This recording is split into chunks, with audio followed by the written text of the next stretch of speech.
Thank you very much. Did you hear what the cow said to the farmer on a cold winter morning? Thanks for the warm hand. Anyway, it's going to get better, so don't panic on me. I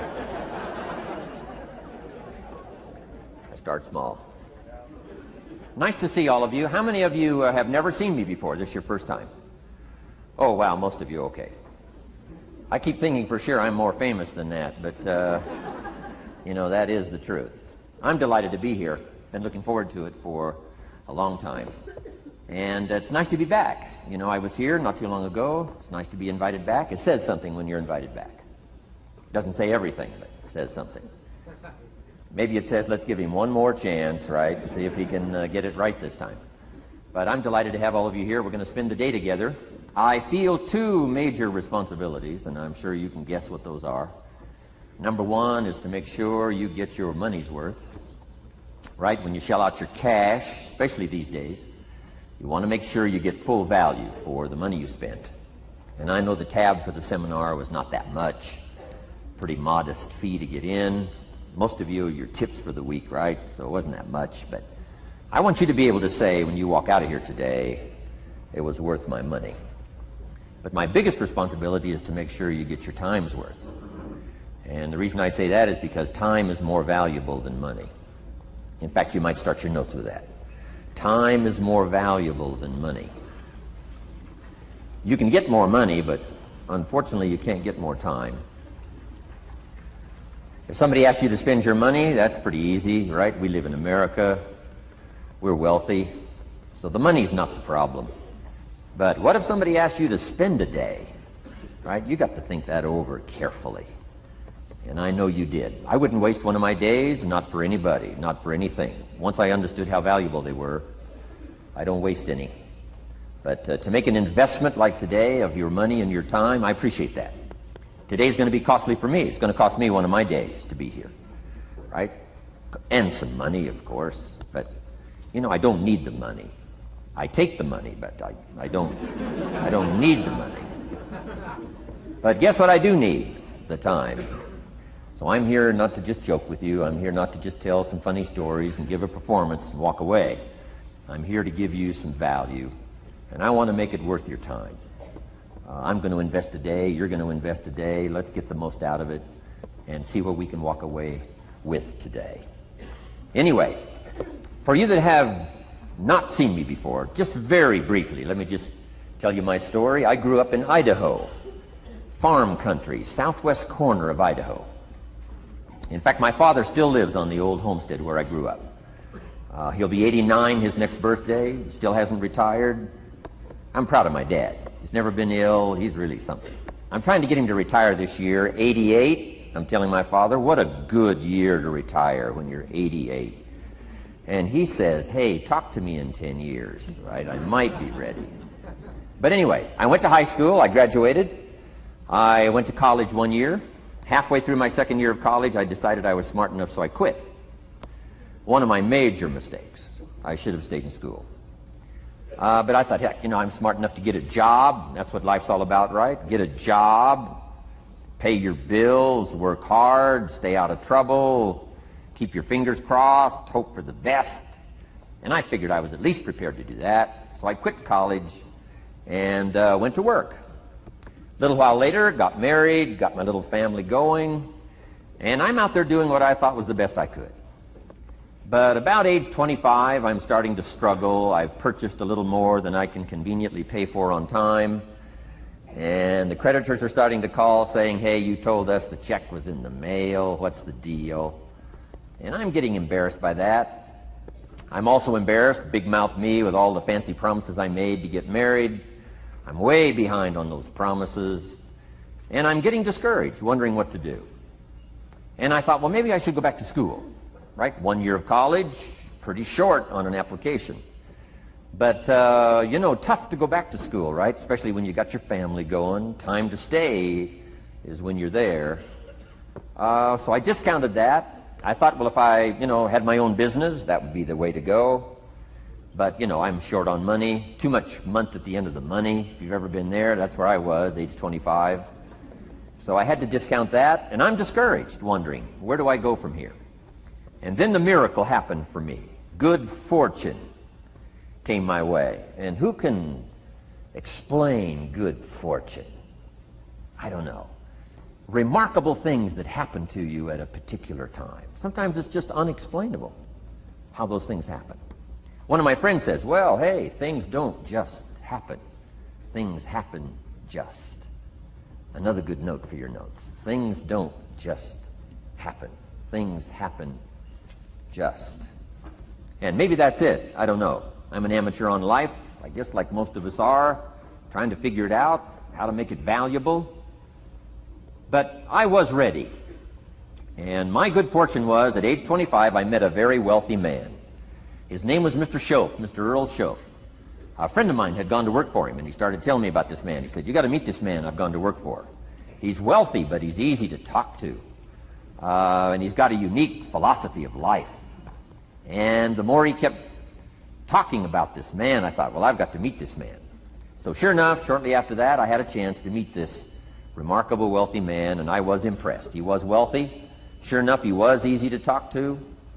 I was so intrigued, within a few minutes, I said to myself, if I could be like him, farm boy from Idaho, if I could be like him, I'd give anything.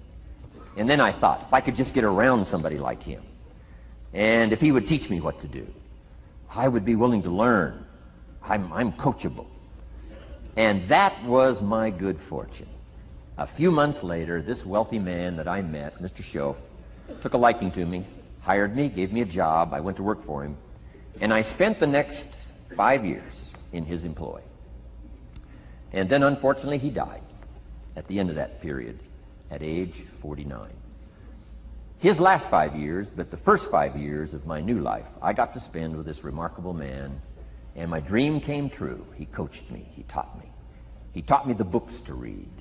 He taught me the disciplines. He taught me the changes to make in my language and personality. And the things he shared with me during that 5 years literally changed my life, turned my life around, changed my income, changed my bank account, changed my future, changed everything. I've never been the same since that unique experience. And I wish he was still alive today, Mr. Schoaf. I'm sure if he was alive today, especially after this seminar, Idaho Farm Boy makes it to Dallas-Fort Worth, full house, standing room only. Pretty awesome, I'm sure. If he was alive, I'd be calling him today saying, you won't believe what's happening to me. I've had a chance now to share with other people what you shared with me. But anyway, how I got here. 30 plus years ago, I was living in Beverly Hills, California. And one day a friend of mine, businessman friend, said, Jim, I'd like to have you come and share your story with my service club that I belong to, the Rotary Club. He said, I know your story, Idaho Farm Boy makes it to Beverly Hills. But he said, I think my club members would love to hear your story. He said, if I arranged one of our breakfast meetings, would you come tell your story? Just share a few thoughts. I said, okay. So I agreed to go give this breakfast talk. And guess what? They liked it. And my telephone rang. I got another call saying, we heard you've given your story and shared some ideas. Would you come talk to our club? First thing I know, I'm starting to devote a piece of my business time to giving these talks. And then one day, a businessman who'd heard my talk, I think 2 or 3 times, approached me and said, would you come and share that story and some thoughts with my management and salespeople? I said, I got this little company going. And he said, if you'd come tell your story to my organization, he said, I'd be happy to pay you. And I thought, wow, wouldn't that be something? So I agreed to go do it, and I got paid. Little did I know, another fortune was waiting for me to translate my ideas into talks and speeches and seminars. Now I've written some books. It's on cassette tape. And now I get to travel around the world. Last year I was in Japan and Israel, Spain, Mexico, Australia, New Zealand, France, Germany, Canada, and now Dallas-Fort Worth. So. Idaho Farm Boy gets to travel around the world and share his story, and here I am today. Anyway, it's almost too much for me to comprehend from where I started, raised in obscurity, in a little small farm community, and now to be here today is pretty awesome for me. So anyway, that's just a little bit about my story. My story is probably more intriguing for me than it is for you, but I wanted to hear it again, so I thought I would just, bore you with it. Anyway, I don't ask you to be impressed today. I'm the one that's impressed from where I came from to have a chance. But that's the American dream, right? Come true. Chance to start from scratch, start from obscurity, start with pennies, start with nothing, and have a chance to transform your life, change your life, set your goals, and see what you can accomplish. So anyway, that's how I got here, and I'm just delighted that this day has arrived, and I truly want to make it valuable for you. Let's go to work. Here's what I hope you'll find out of this seminar today for your notes. Here's what I hope you'll find. Number one, sincerity. Above all else today, I hope you'll find me sincere. Best place for people to start to communicate is sincerity on both sides. I'm sure you're sincere or you wouldn't be here today, right? To spend this kind of money, to spend this kind of time, roll up your sleeves today, go to work like I am, and get this message. You've got to be sincere. So I assume you're sincere. Now I want you to see me sincere. But I've got a good note for you to make. Sincerity is not a test of truth. Important note to make. Sincerity is not a test of truth. We must not make the mistake of saying he must be right, he's so sincere. That would be a mistake. And here's why. It's possible to be sincerely wrong. So we don't mistake sincerity for truth, right? Sincerity is only a test of sincerity. Truth has to yet be tested by truth, okay? But hopefully you will find me sincere and truthful. Next, a combination of things I hope you'll find here today. Ideas plus inspiration. Ideas plus inspiration. Ideas, business ideas and social ideas and personal ideas, we all need ideas. Right? How to have a good day ideas, how to have a good year ideas, how to have your best year ever ideas, good health ideas, personal relationship ideas, how to deal with your family ideas, sales management ideas, financial freedom for the future ideas. We all need good ideas. So today I hope you gather up by notes and by what you can remember a lot of ideas. I want to share as many with you as I possibly can in the time constraints we have. Today is going to go very rapidly. I used to think a day like this was a long day. Found out it's a pretty short day. But I'm going to go as fast as I can, share with you as many ideas as I possibly can. And here's why. Ideas can be life-changing.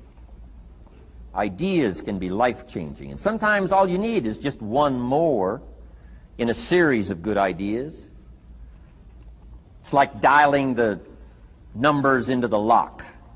Right? You got 5 or 6 numbers dialed into the lock. The lock still won't come open, but you don't need 5 or 6 more numbers. Maybe you just need one more, and maybe a seminar like this could do it. A sermon could do it. The lyrics from a song could do it. The dialogue from a movie could do it. Conversation with a friend might do it. That one last piece you need, number. Dial it into the lock. That's it. The lock comes open. There's the door for you to walk through.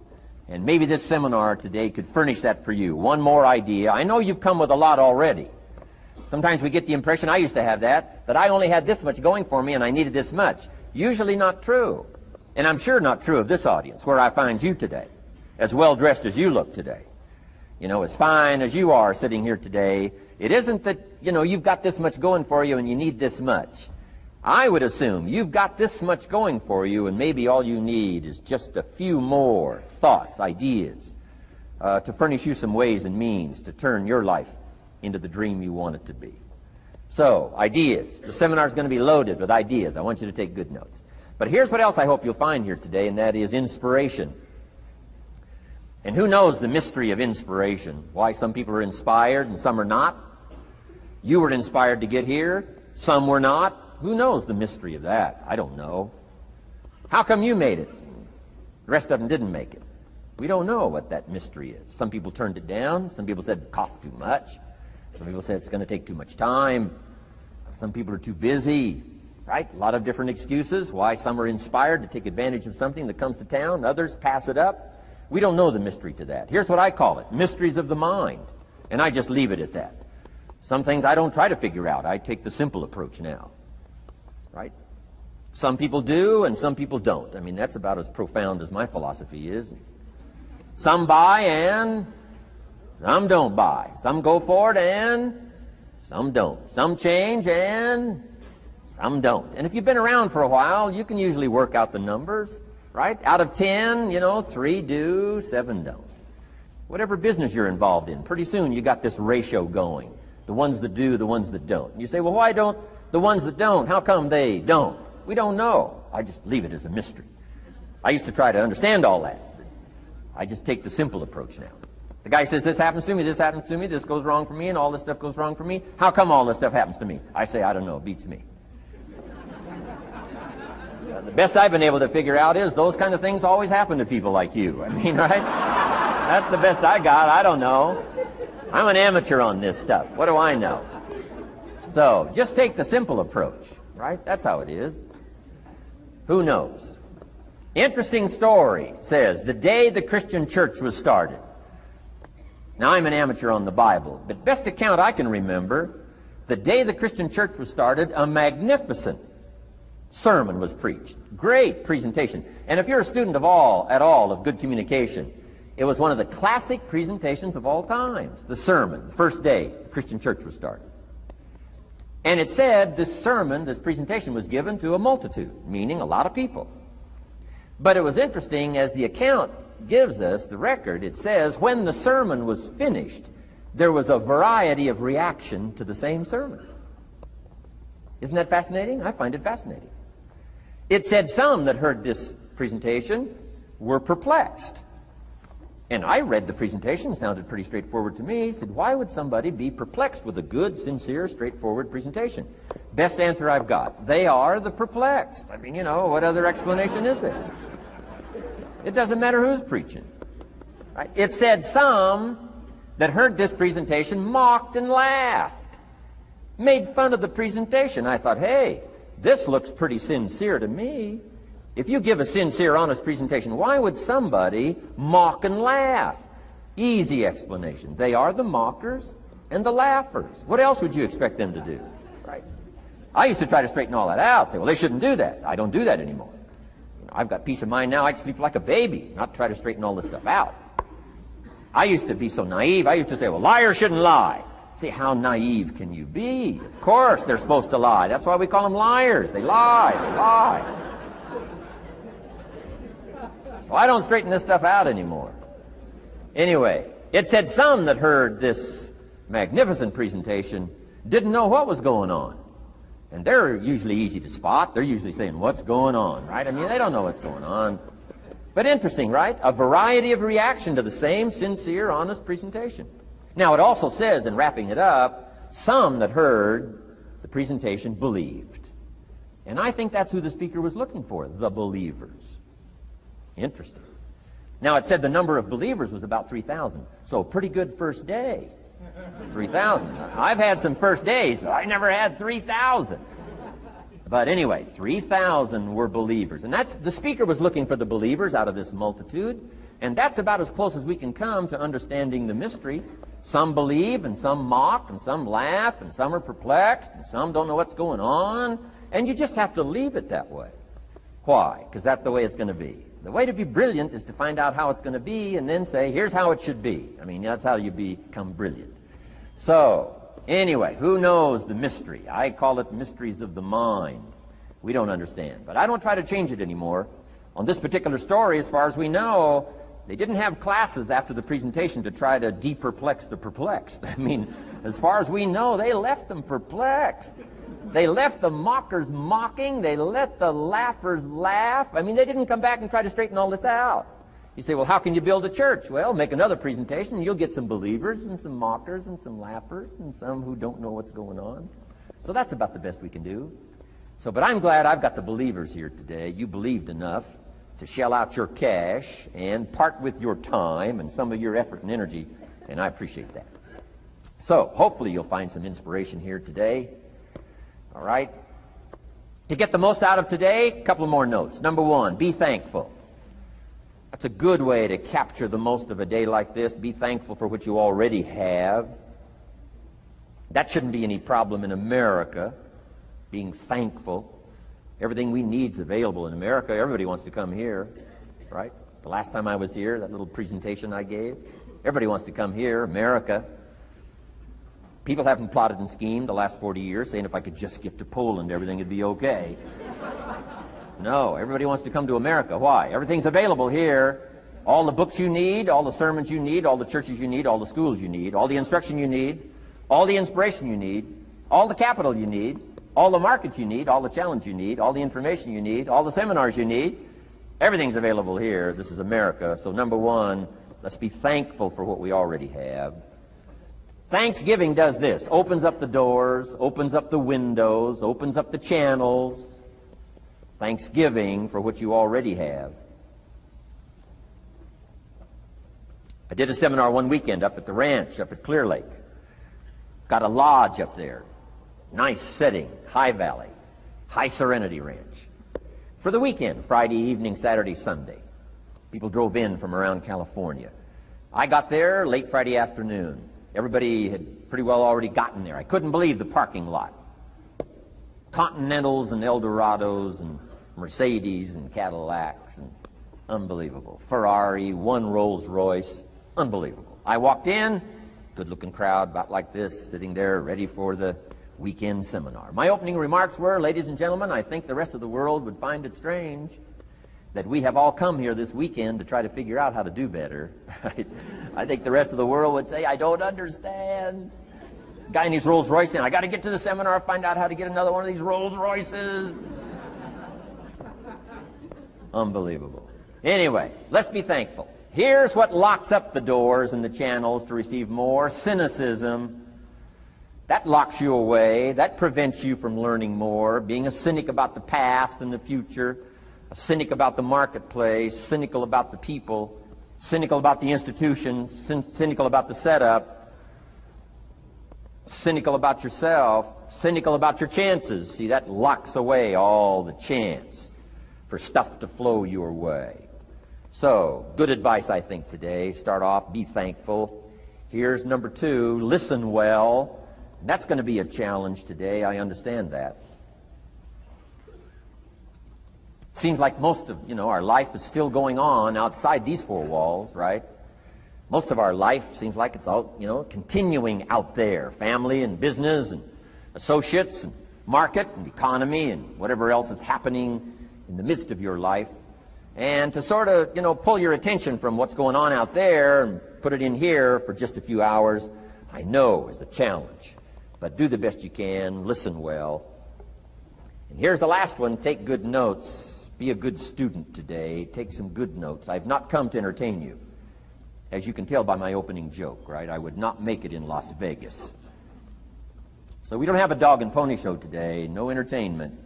But I do have some ideas. Take some good notes. Somebody showed me the other day notes that they took about 21 years ago, attending one of my seminars out in Los Angeles. He said, I still use these notes I took 21 years ago to help me in my business, relationship with my family.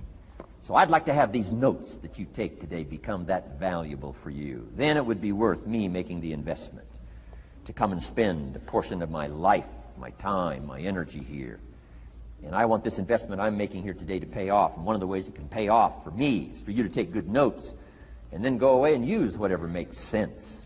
Because what I feast on coming back around is the stories out of this audience today. Sure enough, 6 weeks from now, 6 months from now, 6 years from now, somebody's going to, by phone, by letter, by personal contact, walk up to me and say, the things you shared that day got me thinking. And I started making some changes, and let me tell you what's happened to my business. Let me tell you what's happened to my sales career. Let me tell you what's happened to my relationship with my family. See, that'll make it worth it for me. Not the money, the return. Something you can't buy with money. If somebody says, thank you for touching my life and taking the time to make the investment. And that's what I'm all about. So if you'll become a good student today. And here's the last note. Don't be a follower, be a student. You'll be happy to know today we haven't come seeking disciples. We've got no movement for you to join. I'm just here to share some of my experiences, good ideas, best I can. But I think that's good advice. Don't be a follower, be a student, right? Take advice but not orders. Take information, but don't let somebody, order your life. Make sure what you do is the product of your own conclusion. Excellent note to make. Make sure what you do is the product of your own conclusion.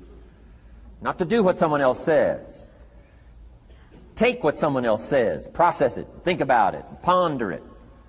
If it makes you wonder, if it makes you think, then it's valuable.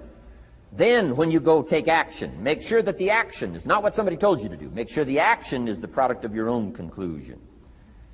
If you'll follow just a little bit of those simple guidelines, I'm telling you, the learning process can be speedy, swift, powerful. Your learning curve can go up, and then applying it to your business, your life, your family, conversations, equities of all kinds. You'll find some progress like I did that first 5 years when I met a teacher willing to share with me, turn my life around. Progress I couldn't believe happened for me. Okay, let's get started. I want to review, I was here last time and we talked about the 5 major pieces to the life puzzle.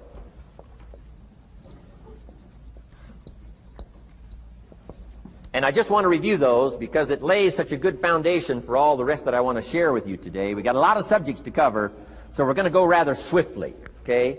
Put on your mental track shoes here and run with me today, because I'm going to deal mostly in concepts. Expect you to, fill in a lot of the details, because I got a lot to share. I want to get through it all. But let's lay this foundation again of the 5 major pieces. Happens to be the title of my latest book. But I think it is so valuable in laying a foundation. It's some of the things I learned between ages 25 and 30. The teacher who taught me so well. He dealt in these fundamentals, we call these. Fundamentals. We call these basics. Basics for sports, fundamentals for sports, fundamentals for your business, fundamentals for the way you deal with your family, a few simple things. Few basic things that if you practice every day can make all the difference in the world, how it works out. I boiled it down to 5 major pieces to the life puzzle. Let's just review those. Number 1 is philosophy. Philosophy, as I taught the last time I was here, philosophy, in my personal opinion, is the major determining factor in how your life works out. Philosophy, the major determining factor in how your life works out. Philosophy. To form our philosophy, you got to think. You got to use your mind. You got to process ideas.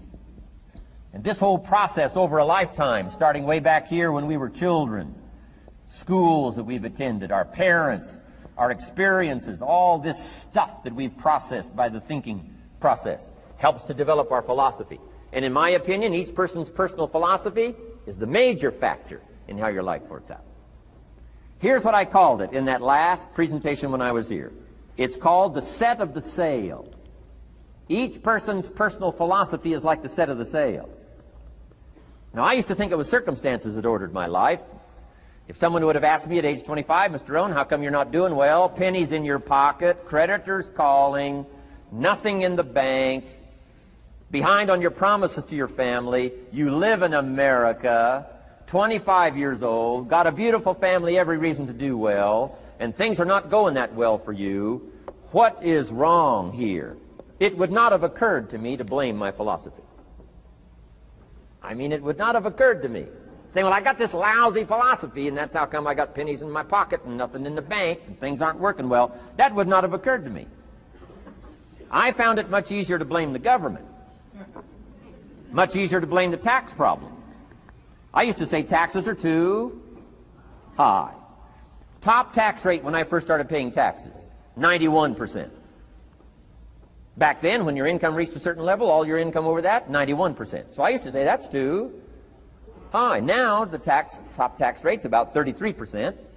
But people are still saying what? Taxes are too. See, but you can't use that anymore. If it's gone from 91 to 33, how could it be too high? Come on.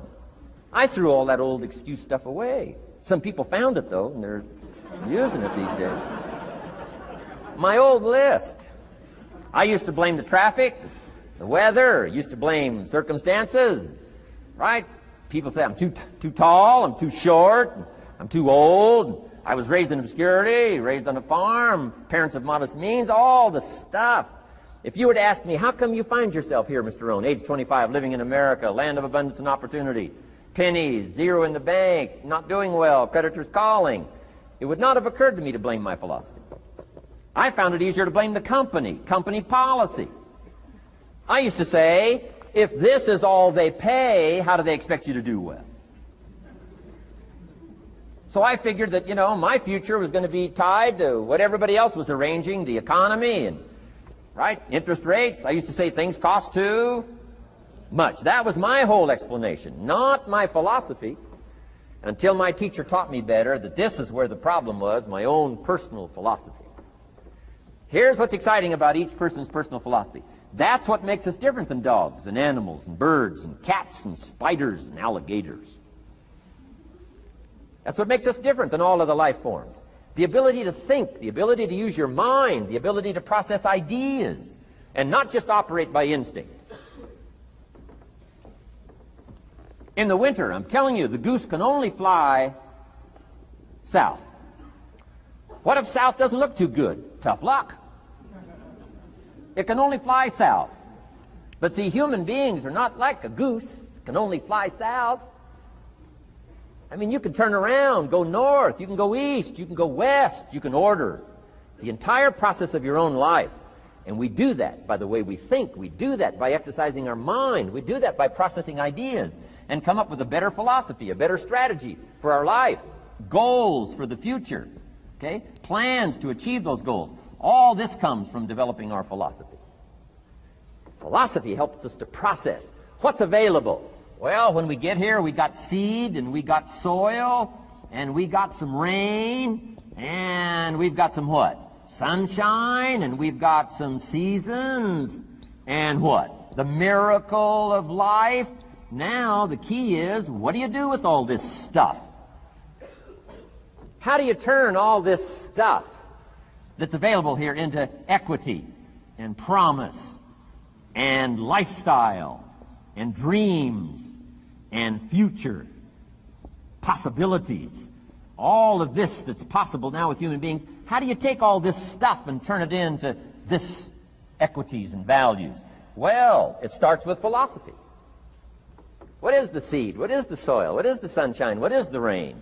Is it possible to take some of each of all the stuff that's available and turn it into food and turn it into value and turn it into nourishment, and turn it into something spectacular and unique that no other life form can do? And the answer is yes.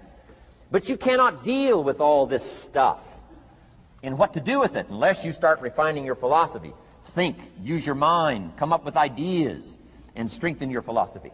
So the seed and the soil and the rain and the sunshine, this is called, the economy and the banks and the money and the schools and everything that's available out there, processing information, what to do with all that, and turn it into equity and value. That is the major challenge of life, my personal opinion. So each person's personal philosophy now is going to determine what you're going to do with seed and soil and sunshine and rain and miracle, the change of seasons. That's it. My personal opinion. Each person's personal philosophy is like the set of the sail. That's what this seminar is for today. Help you to trim a better sail. You don't need a better economy. You don't need better seed and soil. In fact, when it comes to seed and soil and rain and sunshine and seasons and the miracle of life, that's all you got. Now, what if you blame this stuff? Then you're blaming all you got. If you blame the economy, and you blame the schools, and you blame the teachers, and you blame the sermons and the preachers, and you blame, the marketplace, and you blame the company and company policy, what else is there? When some people get through with their blame list, there isn't nothing else. That's all there is.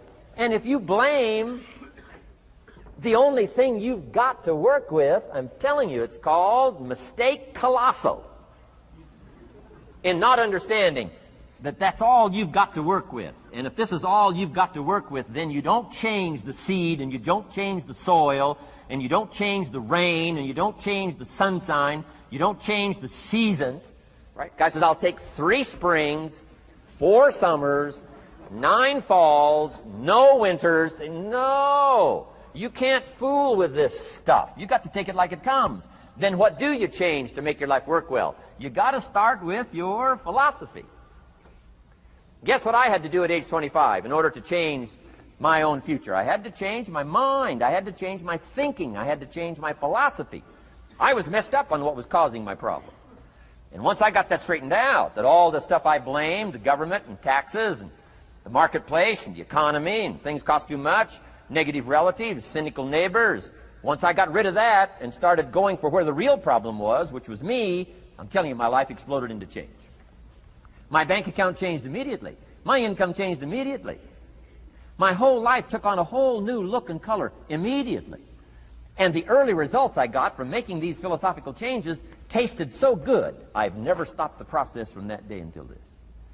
And I'm telling you, with a little consideration of the refinement of your sail, by setting a better sail, refining your philosophy, your whole life can start to change from today on. You don't have to wait till tomorrow.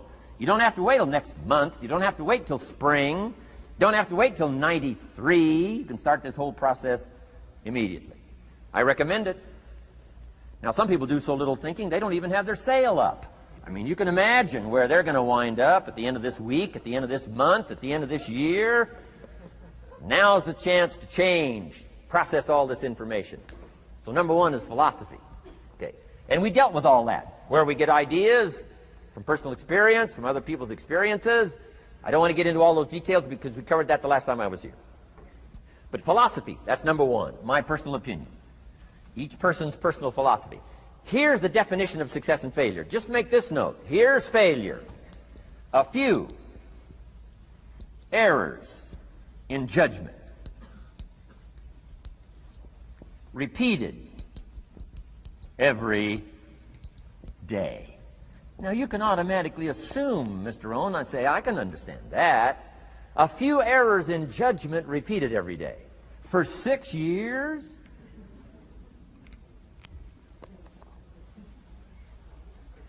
I'm with my father. I think I told this story the last time I was here. My father, 88 years old, he's never been ill, still hasn't retired. Not long ago, midnight, we're getting ready to go to bed. We've drilled a new well, got some extra water, got some more acres going. He's all excited. At midnight, we're getting ready to go to bed. My father's eating what he calls his midnight snack. A little bite to eat before you go to bed. Don't have to go to bed hungry. And I'm watching him eat this midnight snack. Guess what he had? An apple, a few graham crackers, and a glass of grapefruit juice. I said, no wonder my father's so healthy. My mom taught us all those good health practices. Taught me when I'm growing up, right? I'm an only child. I've never been ill. Passed the big 5-0 some time ago. My 2 daughters, 32, 33, never been ill. My grandkids, never been ill. I'm telling you, the legacy lingers on. As I watched my father have this midnight snack, suddenly occurred to me. I know that's part of it. An apple, what? A day. That's gotten to Dallas-Fort Worth, right? An apple. An apple a day keeps the doctor away. Good question for this intelligent audience. What if that's true? You say, well, Mr. Rohn, if that's true, that would be easy to do. Then what's the problem? It's easy not to do. It's easy not to adopt it as your own personal philosophy. Or the guy messed up the saying. Guy says a Hershey bar a day. You say, no. No. You've been watching too much television. It is not Hershey bar. You've got to be smarter in philosophy than to fall for the Hershey bar a day when it's an apple a day. You've got to be smarter than that. And if you make that kind of an error in judgment every day for 6 years, I'm telling you, it'll accumulate into disaster. Sometimes the first year you say, well, you know, I'm so healthy now, what difference is it going to make? You've got to be smarter than that. Just because disaster doesn't fall on us at the end of the first day doesn't mean disaster isn't coming. You've got to be so smart that you look down the road and say, will the errors in my present judgment of philosophy, what's that going to cost me in 1 year, 6 years, 1 month, 6 months? I'm telling you, the money cost and the health cost and the success cost is too gigantic if you'll look down the road a little ways and say, are there errors in my current judgment like an apple versus a Hershey bar? Is that just a good illustration of some of the rest of my errors in judgment? If it is, that's where I found myself at age 25. I started working when I was 19. I met my teacher who helped turn my life around when I was 25. That's 6 years. At the end of the first 6 years of my economic life, I've got pennies in my pocket. I've got nothing in the bank. The creditors are calling saying, hey, you told us the check was in the mail. I'm embarrassed. I'm behind on my promises. I live in America. I'm a 25-year-old American male. I got a nice family, every reason to do well. And I'm messed up. Now, what's messed up? I used to think it was the community that was messed up, and the country was messed up, and the government was messed up. If those Democrats ever get in the White House, that'll really mess things up. If the Republicans stay in power, that'll really mess things up. The economy was messed up. Interest rates are messed up. I thought all this stuff was messed up. Then I found out that's not what was messed up. I was criticizing the only thing I had to work with. What was really messed up was my own personal philosophy. My own errors in judgment in my own personal philosophy brought me in 6 years to pennies in my pocket, nothing in the bank, and trying to explain why I wasn't doing well, living in America, 25-year-old American male, got a family, every reason to do well. Now, once I understood this, here's the formula for failure: errors in judgment, being lax about developing your own personal philosophy. I'm telling you, it's called accumulated disaster. It doesn't matter whether it's your health or your bank account. Guy's got an empty bank account, probably has high cholesterol. Why? Over the last 6 years, he never paid attention to either one. And it doesn't matter whether it's a dollar, or whether it's your money, or whether it's your cholesterol count. All you got to do is commit the errors, and just because disaster doesn't fall on you at the end of the first day that you don't eat an apple. You say, well, I didn't eat an apple today, and tonight I'm not ill. Well, you got to be brighter than that. Someday you got to leave first grade. The reason we make those first grade desks so small so they won't fit at age 25. I mean, right? You don't belong here anymore. Come on. Now let me give you the secret to success. The formula for failure: a few errors in judgment repeated every day for 1 month starts the weakness, starts the disaster process. You can imagine what happens in 6 years. Now here's the formula for success: a few simple disciplines practiced every day. And you've started a whole new process called a whole new life. A few simple disciplines practiced every day. And if you decide today to go for the apple instead of the Hershey bar, I'm telling you, you have begun the process of turning your life around. And if you keep up that process, not only with your health habits, but with your money habits and with your communication habits, with your sales habits and management habits and every other habit that you've got, if you'll start that process, eliminate the errors and replace it with disciplines practiced, I'm telling you, you can start this process of life change immediately. After today, you don't ever have to be the same again. Only by choice. You don't have to walk out of here the same as you walked in today. Only by choice. You can start a whole new process. And you say, well, Mr. Rohn, is it that simple? Yes, it's that simple. Where else would you start but with an apple? You don't have to start with something staggering. What if you should be walking around the block for your good health and you don't? What'll that do in 6 years? I'm telling you, the word is disaster. You could and you should and you don't. Here's an even stronger word. You won't. I mean, don't might mean you're careless. Won't probably means you're stubborn. And either one's called disaster. Could, should, don't. I'm telling you, that's why at the end of 6 years, I found myself with pennies in my pocket, nothing in the bank, creditors calling. Could, should, won't. Could, should, don't is called disaster. Now, how do you change all that? The next 6 years, I got rich. The next 6 years, I became a millionaire. By the time I'm 31, I'm a millionaire. How about that? You say, well, Mr. Rohn, what happened? Well, strangely enough, during that second 6 years of my economic life, the government was about the same. I'm telling you, taxes were about the same. My negative relatives were the same. I'm telling you, the economy was about the same, and prices were about the same, and everything else was about the same. Circumstances were about the same. Then how come I got rich? How come I totally changed my life? I was not the same. Somebody says, well, what did you go to work on to do all that? I started with my philosophy. I started amending my errors by doing some better thinking, changing my mind, coming up with ideas that I didn't have before I met my teacher. And once that whole process started for me, I'm telling you, I changed my whole life. Within a 6-year period, I was never the same. And I've kept up that process all these years. One of the reasons why I'm here is to continue my craft. I don't want the day to come someday somebody says, you should have heard Jim Rohn 10 years ago when he was really terrific. Guess what I want people to say? I heard him 10 years ago, but you should hear him now. I'm telling you the man works on his craft. I'm telling you the man's done some extra reading. I'm telling you the man doesn't miss a trick. I'm telling you he's worked hard on himself. That's why he's able to deliver like he does. The same thing can happen for you as a teenager. It can happen to you as a mother, as a father, as a business person, as a salesperson, running a business. Doesn't matter. Management, wherever you find yourself. This is the process called personal change. And what I say to start with is start with your own philosophy. Your philosophy is going to determine whether or not you go for the disciplines or continue the errors that's called potential disaster. And everybody has it within their power. Well, it was so happy for me to find out at age 25, Mr. Shove said, Mr. Rohn, you don't have to change countries.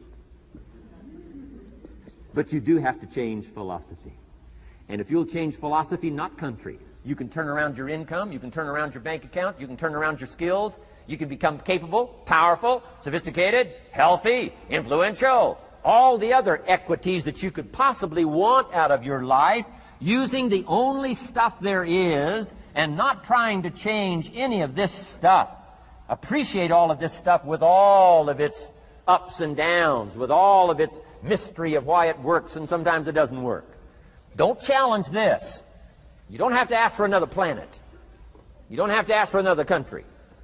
Just ask for another book. Ask for another seminar. Ask for another idea. And you can start this whole process of personal life change.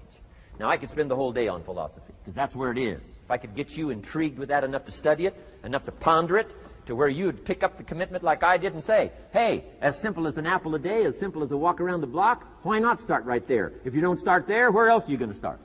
Might as well start where it's easy, and then go to the more complicated disciplines. Because if you can't handle the simple disciplines, how can you handle the complicated ones? Okay. Key. Philosophy. Here's number 2. I got to give these now very quickly because I got too much to cover here to linger too long. Number 1, we're affected by philosophy. First major of the 5 major pieces. Number 2 is attitude.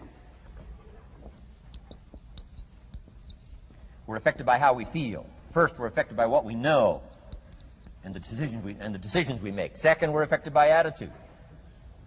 How we feel. And I gave that quick list. Let me give it to you. It's how you feel about the past. You've got to have a good attitude about the past. Use it as a school, not a club. Don't beat yourself to death with your past. Faults, failures, losses. Let the past be a school. Harsh school, maybe. What else is new? Let the past be a school master to teach you. Not to threaten you, but to teach you. Okay. Next, it's how you feel about the future. Set your goals. We'll talk a little bit about that before we finish today. Goal setting. The promise of the future is an awesome force to affect your life every day. Without a future well designed, we take hesitant steps. And all you have to have is hesitant steps for 6 years. You'll be timid, driven into a corner, not boldly willing to go and take your portion, take your share. Okay? Next, it's how you feel about everybody else. Got to have a good attitude about everybody else, because it takes everybody else to make a market. One person doesn't make a family. One person doesn't make a business. One person doesn't make a corporation. One person doesn't make a community. One person doesn't make a nation. It takes all of us to make a dynamic economy, a nation second to none. It takes all of us to make the churches and make the economy run. It takes all of us to make the possibilities. All the gifts that have flowed in here the last 200 years, unprecedented in 6,500 years of recorded history. There's been nothing like it. The ethnic streams that have flowed in here brought their gifts, brought their talent, brought their skills, brought their inventions, brought their work ethic. All of it mixed together is called America. Been nothing like it in 6,500 years. And to miss the value of it by some, warped attitude about it, I'm telling you, you've missed it all. And if you have an appreciation for it all, you'll draw from it. And if you draw from all the gifts that have been blended together here for 200 years, now for your value and benefit, think of what you can do for your days, for your business, for your conversation, for your equities. You can transform it to an incredible degree. And here's the last one. It's how you feel about yourself. Understanding self-worth is the beginning of progress. Self-worth should be easy. If one of us can do it, all of us can do it. If anybody can think it, we all can think it. I can read, you can read. I can understand, you can understand. From where I came from, the few simple things I did and tried revolutionized my life in 5 years. There isn't anybody here that can't do it. Change from pennies to fortune. Change from nothing to something. Change from broke to rich. Anybody in this room can do it. If any of us can do it, we all can do it. That's the kind of value you should place on yourself. If Jim Rohn can understand it, I can understand it. If he can read, I can read. If he can find it, I can find it. If he can change, I can change. If he can get it done, I can get it done. That's the attitude about yourself. So valuable. Okay? Now, in transforming our lives, we don't start with attitude. We don't start with the inspiration here. We start with education. Somebody says, well, I expected you just come get motivated today. Well, that probably won't do it. Somebody says, by now we should be standing on the chairs, waving a flag, singing the old gray mare. Get going here. No, that's not where you start. Life change does not start with inspiration. Life change starts with education. You've got to be educated to the point of where you might have messed up. My teacher put it in blunt, simple language. He only went to the 9th grade in school, so he put it in simple language I could understand. He said, Mr. Rohn, after 6 years living in America, healthy American male, 25 years old, been working 6 years, 1 year of college, pennies in your pocket, nothing in the bank, behind on your promises. Shoaff said, I just got one simple explanation for that. You've messed up. Now, I could understand that kind of language.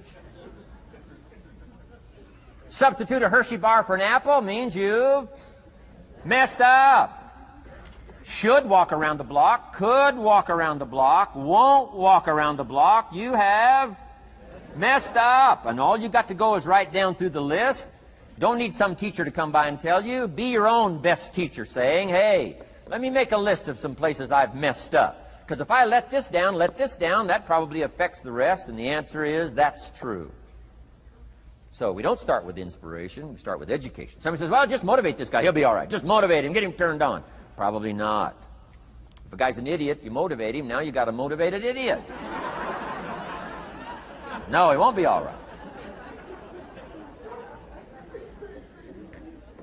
So we start with education. What's the first education? If it isn't going well and you live in America, you have messed up. You don't need to change countries.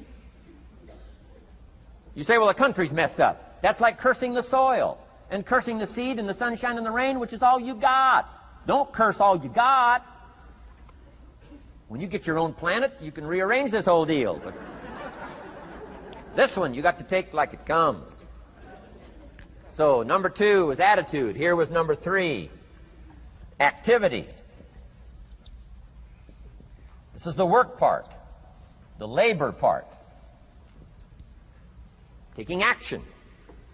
And the activity is the miracle working piece. A miracle being something we don't quite understand how it works doesn't mean it doesn't work. It means we just don't quite understand how it works. Miracles work. God says. Now, I'm an amateur on God, but here's my best analysis. God says, if you'll plant the seed, I'll make the tree. Now, that's a good arrangement. Number 1, gives God the tough end of the deal. What if you had to make the tree? That'd keep you up late at night trying to figure out, how do you make a tree? Say, no. I'm telling you, the mystery and the miracle of this stuff has already been set up. God says, I got the miracle going, I got the seasons going, I got some sunshine and some rain, and I'm God. But the way I've arranged it, I just need somebody to plant the seed, not chant. In California, they're trying to chant to get this stuff done. Forget this California stuff. You don't have to rub a crystal and sleep under a pyramid. This stuff's too easy. Getting rich is too easy. Changing your life is too easy. Forget all that. Right? Massive bombard, affirmation, forget all that. My opinion. Ocean waves and seagulls? Come on, this stuff's too simple. Just simple, easy stuff. But if you neglect it, that's how it piles up year after year. But if you're willing to straighten it out, and here's one of the keys. It's called activity. It's called disciplines. Turning wisdom from your philosophy and inspiration, the strengthening of attitude and faith and courage, commitment, and all this stuff that comes from attitude.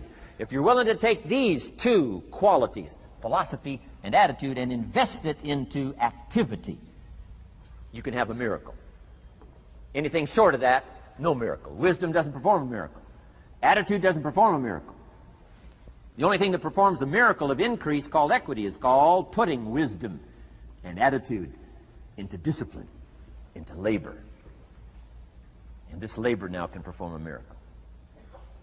And here's the two parts to the labor. One, do what you can. Number two, do the best you can. Can't give you better advice than that. Number one, do what you can. You just got to go home and make a list after today. And here's the question to ask as you make this personal list. What am I not doing that would be easy to do?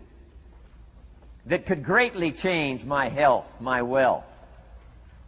What am I not doing I'm neglecting that would be easy to do? Just go home and answer that question personally. You don't have to put the answers on a public bulletin board. This is just all personal stuff. From the walk around the block to the apple to what to do with your money, which we're going to cover today. What does a child do with $1? We're going to cover that today. Errors in judgment, disaster. A few simple disciplines, wealth beyond imagination.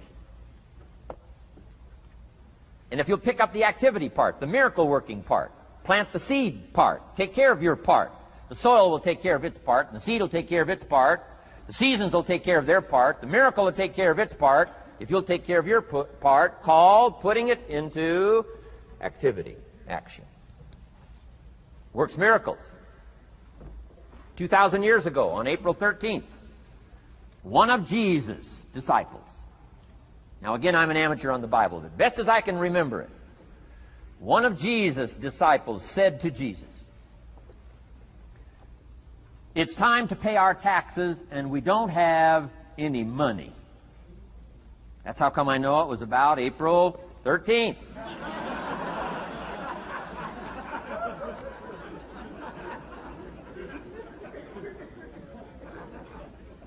To this statement by his disciple, Jesus said, best as I can read the record, Jesus said, "No problem."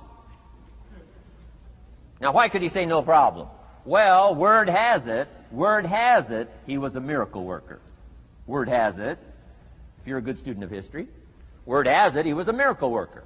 If you handed a problem to a miracle worker, what would he be inclined to say? No problem. You got to hang out with folks like that. I belong to a small group like that. We do business around the world. You hand these guys a problem, they say no problem. What? How many books would they read to solve it? Many as it takes. How early would they get up?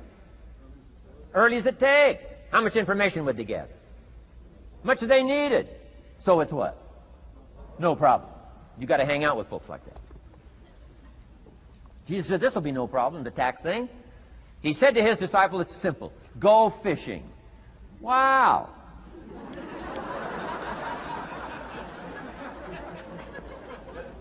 Now that was easy for this particular disciple. His name was Peter. And Peter was a fisherman. How clever. How clever. But here's the real problem. If you should fish, and you could fish, and you don't fish, you got no miracle. You could change, you should change, you won't change. That's called accumulated disaster. In 6 years, you'll be explaining instead of celebrating. Having some ragged list like I had, reasons for not doing well, pennies in my pocket. Could, should, don't, disaster. And if you'll just start the process of change, could, should, and will, you can start this whole process. And if you will, then put it into action. The miracle belongs to you. Jesus said to his disciple, it'll be simple. Go fishing, and the first fish you catch, look in his mouth. Peter said, okay. He was used to strange things happening. In this relationship, Peter goes fishing, catches the first fish, looks in his mouth. Guess what's in the fish's mouth? Coins. Peter says, wow, coins. Starts counting the value of these coins, and when he adds it up, guess how much it added up to? Exactly enough money to pay his taxes and Jesus' taxes. Which gives you Jesus' position on taxes.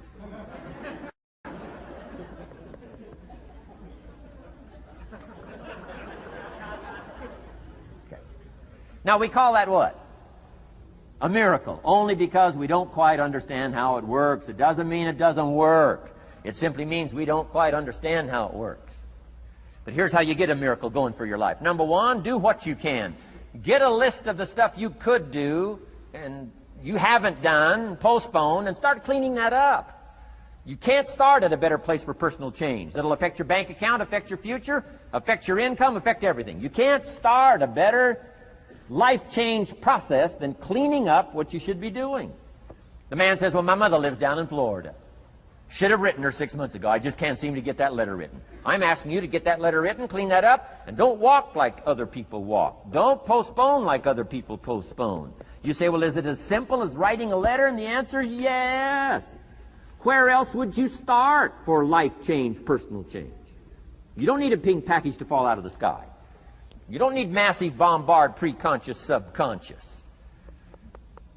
Practice channeling, find a 2,000-year-old guru. I mean, you don't need any of that stuff. Pass on all that. Kids are afraid of that stuff. Too much of it, you'll be out on a limb with Shirley. I mean, don't pass on all that stuff. This stuff's too easy. This stuff's too simple. It's called take action, number one, on neglect, on errors in discipline. Number two, start setting up some disciplines. And if you'll do that, you'll perform a miracle. Now, here's the second part of the miracle. Number one is do what you can. Here's number two, do the best you can. If that's not your philosophy, I would ask you to amend it. Let me give you the best of ancient script. Here's what it says. Whatever your hands find to do, do it with all your might, do it with all your strength, and do it with all your power. What a good philosophy. That kind of philosophy will revolutionize your life if you haven't picked it up lately. Guy slips in late, company doesn't seem to mind, slips out early, first one in the parking lot, heading for happy hour. Stretches his break, comes early for lunch, late back from lunch, company doesn't seem to notice. Guy says, best as I can calculate, I'm putting in about a half a day's work and I'm collecting a full day's pay.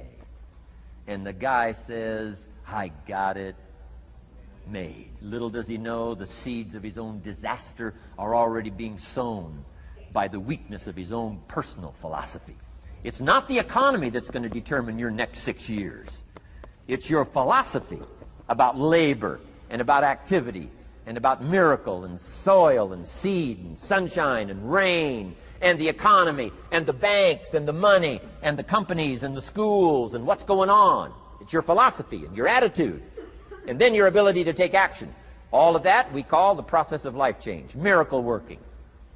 Number one, do what you can. Number two, do the best you can. Here was number 4. Results. Results. Every once in a while, you got to take a measure, see how you're doing with these 3 pieces: philosophy, attitude, activity. Now we take a measure called results. What is the results at the end of the day, the results at the end of the week? You can't let too much time go by without checking. When time goes by, 6 years I'd been out there working when I met my teacher, Mr. Schoaf. Schoaf said, well, Mr. Rohn, let's just go through a little summary here. He said, in the last 6 years, how much money have you saved and invested? Let's go through a little tab list here. How much money have you saved and invested the last 6 years? I said, what? 0. He said, you have messed up. You remember these notes. I like that. You've messed up. He said, who sold you on that plan?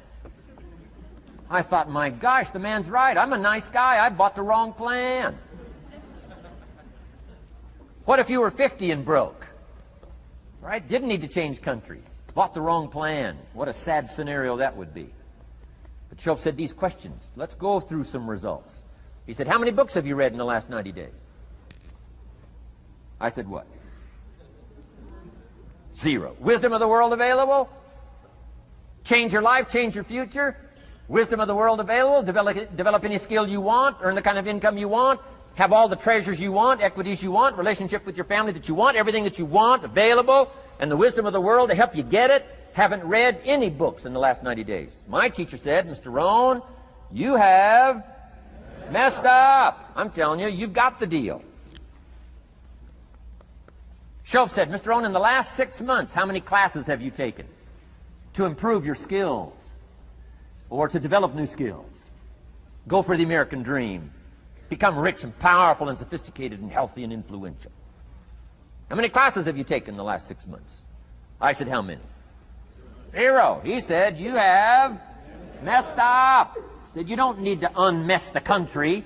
You don't need to straighten out the perplexed. You don't need to straighten out any of this stuff. All you've got to do is look within and let results teach you a great deal about your own activity, your own attitude, and your own philosophy. I went through that process. Take this phrase home. Results is the name of the game. What other game is there? Results. Here's all life asks us to do. Make measurable progress in reasonable time. Just take home that little phrase. Good phrase. We're asked in life simply to make measurable progress in reasonable time. We demand it of our children. How many years do you want your child to spend in 4th grade? Approximately. About 1. If it looks like they're not going to make it, we pour on the pressure, called legitimate pressure, lack of results. Peer pressure, family pressure, school pressure, community pressure. Every other kind of pressure we can bring to bear. What? You can't stay more than 1 year in 4th grade. As parents, you'd have to leave the community. You say, well, what if they're nice kids? Wouldn't you give them 3 or 4 years? And the answer is no. You got to make better progress than that. So you got to check fairly often. Some things you got to check every day. Some things you got to check at least by the end of the week. Salesman joins this little sales company. He's supposed to make 10 calls first week. Wouldn't it be legitimate to call him in on Friday and say, John, what? How many calls? I mean, this stuff is simple. John says, well. Say, John, well won't fit in this little box here. Well.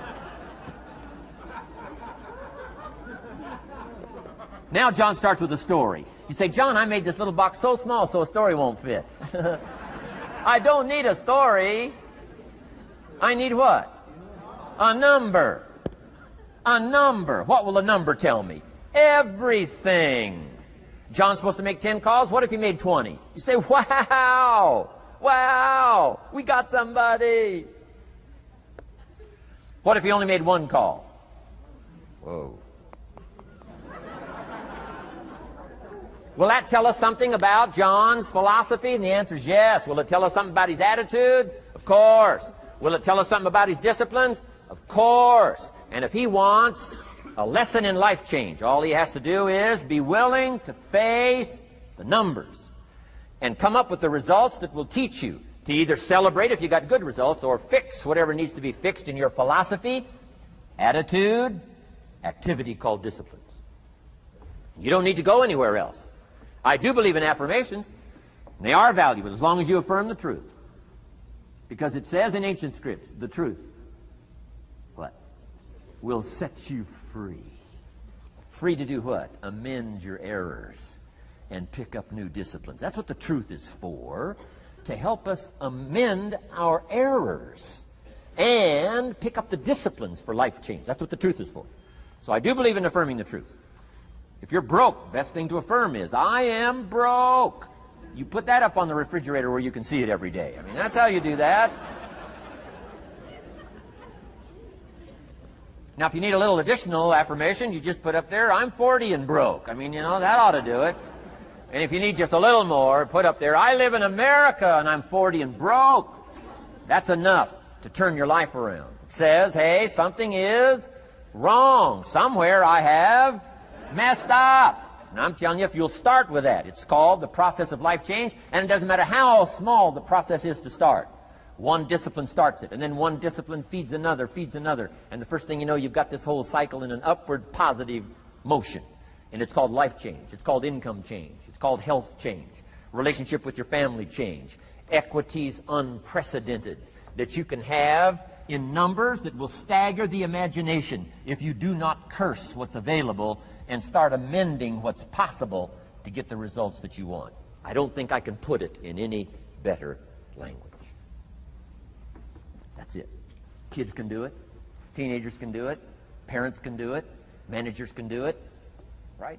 Government officials can do it. Anybody can do it. Anybody can do this stuff called personal change. Wow. Results is the name of the game. Success is a numbers game. Good note to make. Success is a numbers game. You got to go for the numbers. You got to understand what the numbers are. How many pounds overweight should you be at age 50? Approximately.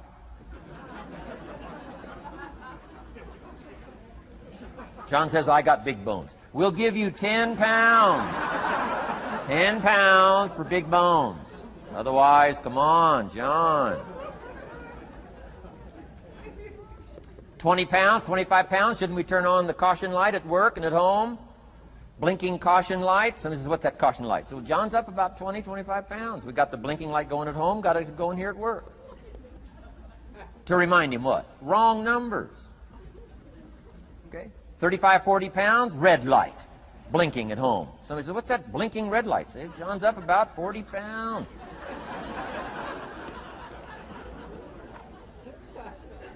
50 pounds, we got the siren. What's that siren at home and at work? John's up about 50 pounds. Cholesterol, almost out of control. Come on. Success is a numbers game. I'm asking you to be mature enough to start checking your own numbers. How many books have you read in the last 90 days? Transform your life. Become cultured, powerful, sophisticated, healthy, influential, all the rest of the stuff you want. How many books? How many classes?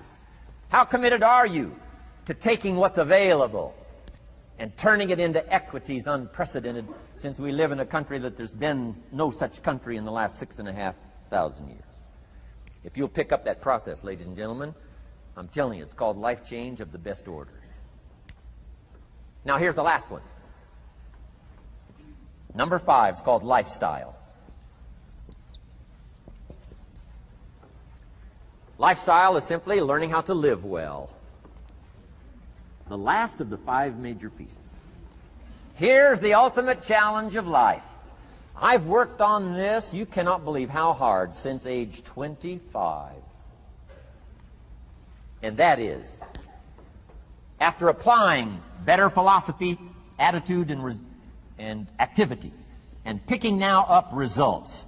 What are results for? Here's my ultimate challenge on results. To fashion, good word to jot down, fashion. Fashion for yourself lifestyle, or what we call the good life. That's the ultimate challenge. To take your results, take your money, take your results, take the return, take the equities you've gathered, and now fashion for yourself a good life, like weaving a tapestry. And Mr. Schoaf gave me all kinds of examples on lifestyle. He gave me 2 phrases that helped change my life. In case you have to leave early, let me give you these 2 phrases. It'll be worth the price of coming and being here today. Just take these 2 phrases home, in case you have to leave early. Here's number 1. Schoaf said, Mr. Rohn, if you wish to be wealthy, study wealth.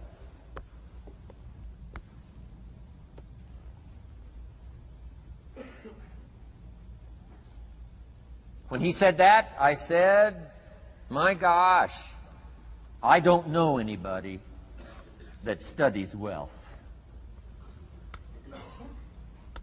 Where am I going to learn it? He said, never mind, Mr. Rohn, now that you've met me, if you'll be with me for a while, he said, and if you'll commit yourself, he said, I will teach you. And he taught me. He taught me the books. He taught me the stuff. Changed my life. By the time I was 31, I was a millionaire. The man taught me well. If you wish to be wealthy, study wealth. If you were to show me your present economic plan, in a personal conversation between you and me, you say, Mr. Rohn, let me disclose for you my current economic financial plan for the future. Would I get so excited I'd say, hey, I'm going to go across the country and lecture on your plan?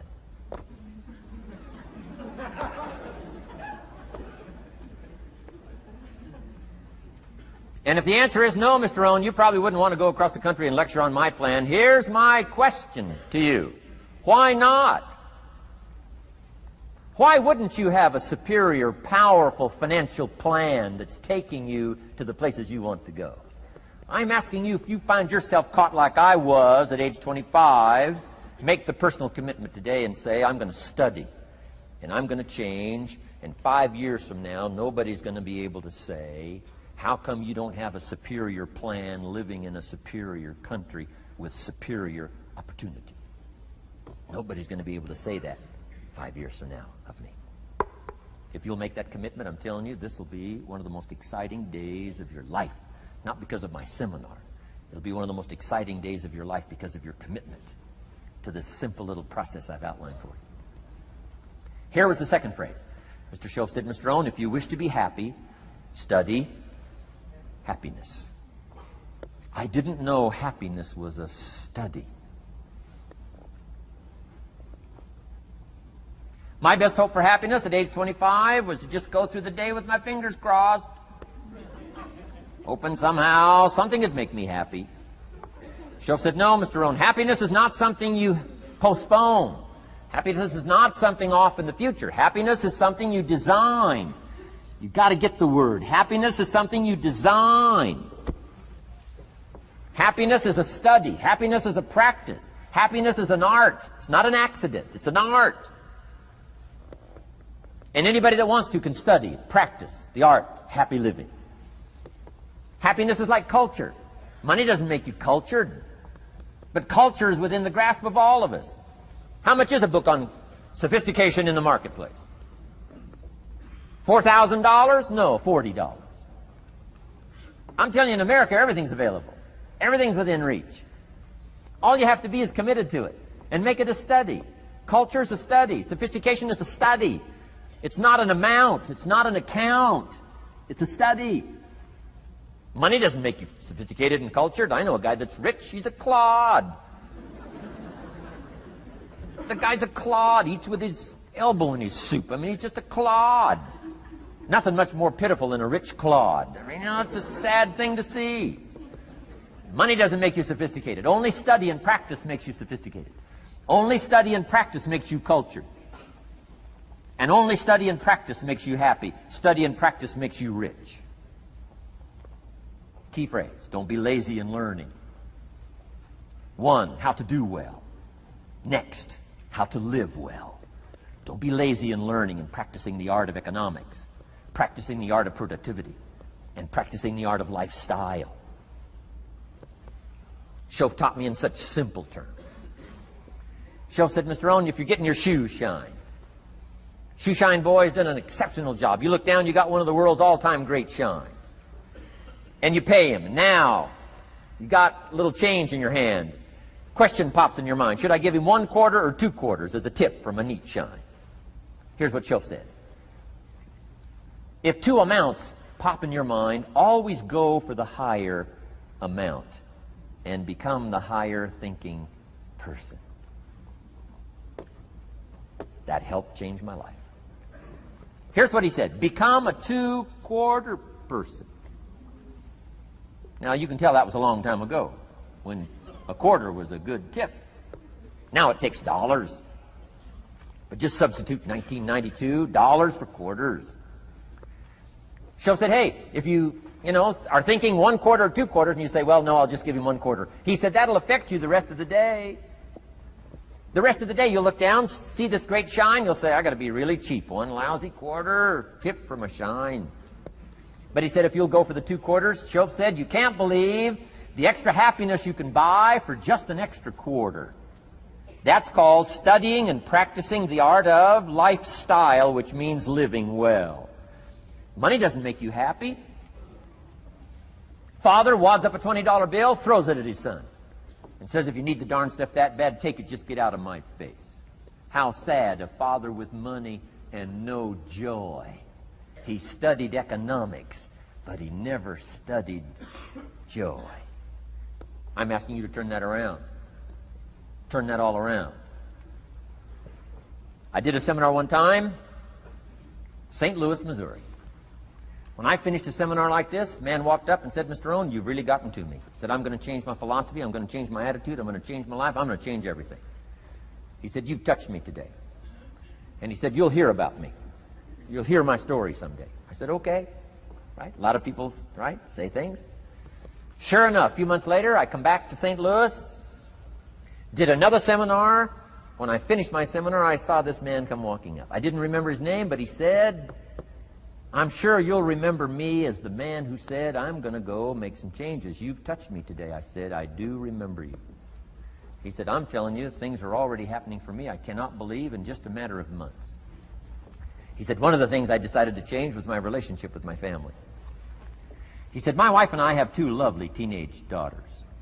Parents couldn't ask for any more beautiful, lovely daughters. And he said, I'm the only one that's given them trouble. He said, these daughters of ours have never given us any trouble. He said, I've usually been the one all these years given all the trouble and all the static. He said, my daughters love to go to the rock concerts, and I'm always giving them trouble. They have to beg me for the money. He said, I don't want you to go. You stay out too late. The music's too loud. You're going to ruin your hearing. You won't be able to hear the rest of your life. And he said, I just get on their case. And he said, they keep begging, keep begging. Finally, when they beg long enough, I say, all right, here's the money. If you have to go that bad, just go. He said, that's how I've been up until now. But he said, after I left your seminar, I decided to change all that, called lifestyle, living well. He said, you won't believe it. Not long ago, I picked up the newspaper, and I saw an advertisement, and I knew my two daughters, it was one of their favorite performers, was coming to town. He said, guess what I did? He said, I went down and bought the tickets myself and brought them home, put them in an envelope. And when I saw my daughters later that day, he said, I handed them this envelope, and I said to my two lovely daughters, you may not believe it, but inside this envelope are 2 tickets for the upcoming concert. They could not believe. And he also added, you'll be happy to know begging days are over. Now they cannot. He said, now don't open the envelope till you get to the concert. They said, okay. So they go to the concert, come concert time, open up the envelope, hand the tickets to the usher. He says, follow me. And he starts down front. The girls say, hey, hold it, hold it. Something must be wrong. He takes another look, says, no, nothing's wrong, follow me. 10th row, center. Now they cannot leave. 10th row, center. The only tickets they were able ever to beg for was, right, 3rd balcony, can't see. He said, I stayed up a little late that night. Sure enough, a little after midnight, my 2 daughters come bursting through the front door. One of them lands in my lap. The other one's got her arms around my neck. They're both saying, you got to be one of the all-time world's great fathers. He said, Mr. Rohn, you're right. I can't believe. Same money, different father. He said, I've started making the changes, and I decided to start with my teenagers, my girls. He said, what a difference it's making in my life. And I'm telling you, you can do that with your lifestyle. You can do it with your sales career. You can do it with your management career. You can do it with any part of your life. If you're looking for equities unmatched, do not curse the only thing you have. Don't complain about the only thing you have, which is seed and soil, sunshine, rain, miracle, and seasons. But start changing and processing and evaluating things like we're covering today, and this process of change will take off for you. You will not believe what can happen in such a short period.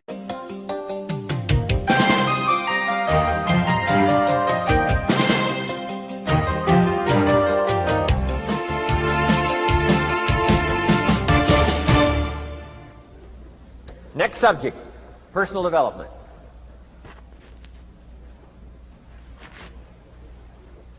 Some of the things Mr. Schoaf taught me starting at age 25, some things came quickly, some things came easily. Setting goals, that was easy. We're going to talk about that later on. But this one I had to struggle with, personal development. It was hard for me to give up my old blame list. It was so comfortable blaming the government and blaming my negative relatives and the company policy, unions, wage scale, economy, interest rates, prices and circumstances and all that. That was difficult for me to give up. That was quite a transition for me to make, and blaming myself. But Mr. Shoaff started out with something very, very important. Let me give that to you.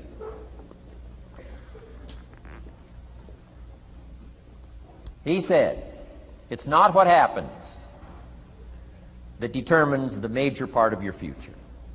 It's not what happens. What happens, happens to us all. He said the key is what you do about it. It's not what happens, it's what you do about it.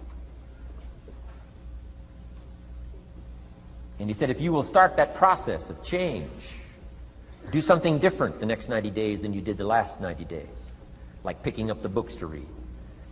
Do something different like the new health disciplines, relationship with your family, whatever it is, doesn't matter how small it is. If you'll start doing different things with the same circumstances, since we cannot change the circumstances, but we can change ourselves. We can change what we do.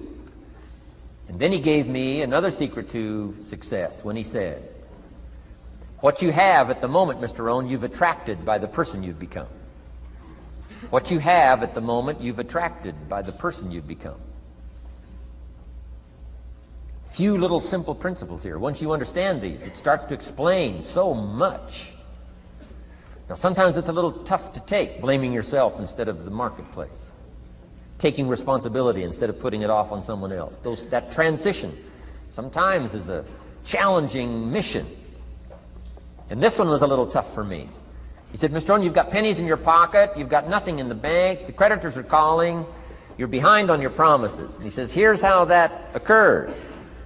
You've attracted, up until now, you've attracted the things to you because of the person you've become. Now I said, well, how can I change all that? He said, very simple. If you will change, everything will change for you. You don't have to change what's outside. All you've got to change is what's inside.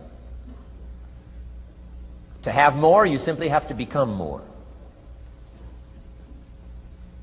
And then he said, don't wish it was easier, wish you were better.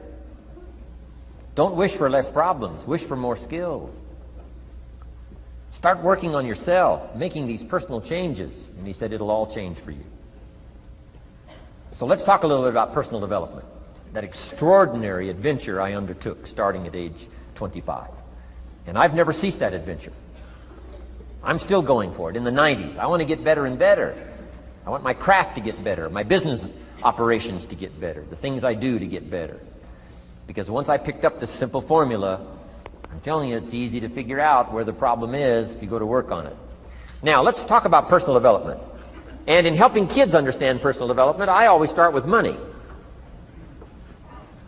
Now, money's not the only place to start. Money certainly isn't the only value, but we've all got to start somewhere, and money's something you can count, right? Kids are interested in money, okay? A lot of things are a little tougher to measure, but economics is pretty easy, right? Because you can count. Okay, somebody says, how are you doing? You say, I don't know. Let's count. Now, this is not the only count. I understand that. There's a lot of other things to count. But to see if there may be some errors in your judgment and lack of disciplines in your life, we might as well start with money, because it's so easy to count. So let's just start there and see whether or not maybe we have messed up. Okay. So here's how I explain it to kids. We get paid for bringing value to the marketplace. Key to understanding economics. We get paid for bringing value to the marketplace. Marketplace is also described as reality. Reality, the marketplace.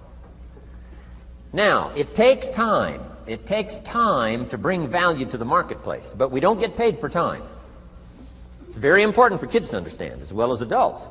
We don't get paid for time. Mistakenly, the man says, well, I'm making about $20 for an hour. Not true. Not true. If that was true, you could just stay home, have them send your money. No, it's not true. You don't get paid for the hour. You get paid for the value you put in the time. So we don't get paid for time, we get paid for value. Now, since that's true, here's one of the key questions of the afternoon. Is it possible to become twice as valuable and make twice as much money in the same time? Is it possible to become 3 times as valuable as you now are and make 3 times as much money in the same time? Is that possible? Of course. If you want to really emphasize something, that's a good phrase, Stuart. Of course. Of course. Okay.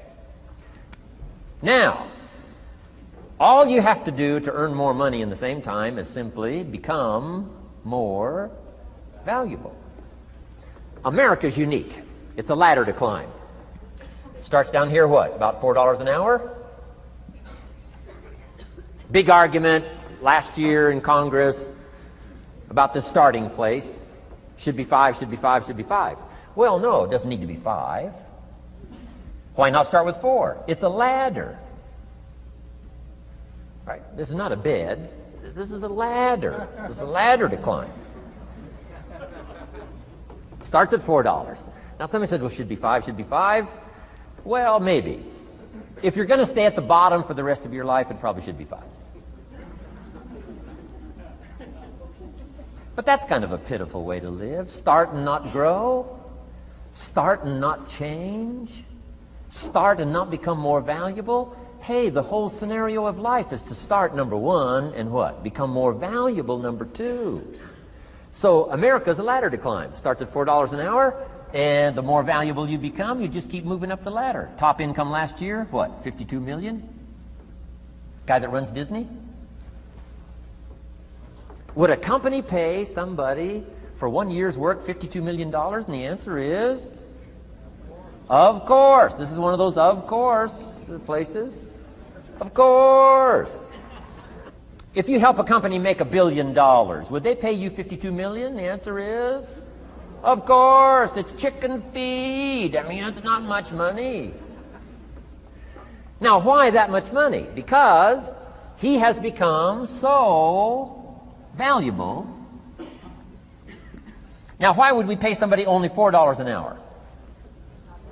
They're not very valuable to the marketplace. Now, we got to make that distinction, to the marketplace. Might be a valuable brother, a valuable member of the community, a valuable member of the church, valuable member in the sight of God, to the human family, of course, those kind of values. But to the marketplace, which is called what? Reality. Reality is, if you're not very valuable, you don't get much money.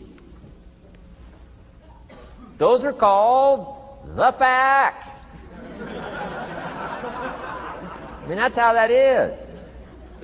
Well, then how do you get more money? Simple answer. Somebody says, well, I'll go on strike for more. Well, here's a major problem with that. Here's a major problem with that. You can't get rich by demand.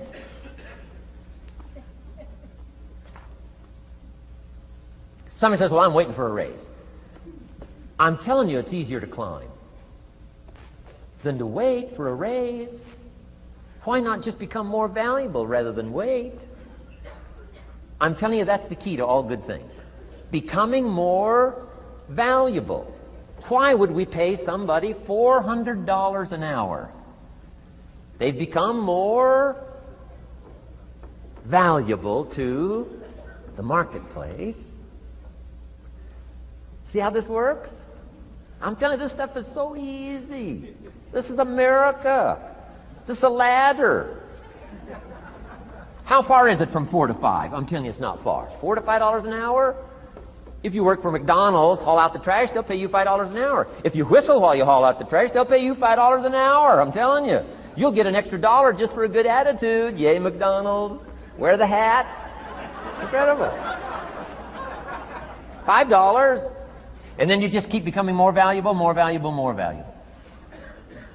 I got a telephone call 5 years ago. The company said, we're ready to expand internationally. We need some help.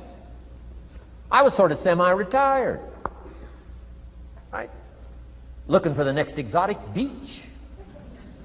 They said, no, Mr. Rohn, we got a project for you. Right? We're going to expand internationally. We could use your help.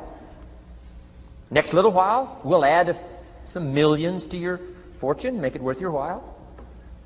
I said, okay. I thought later, isn't that interesting that they called me? My second thought was, of course they'd call me. Who else would they call? I mean, you know, I can get the job done. Now, how come I got a telephone call worth millions? I had become valuable. Now, I'm a farm boy from Idaho. I was raised in obscurity. 1 year of college, and I thought I was thoroughly educated.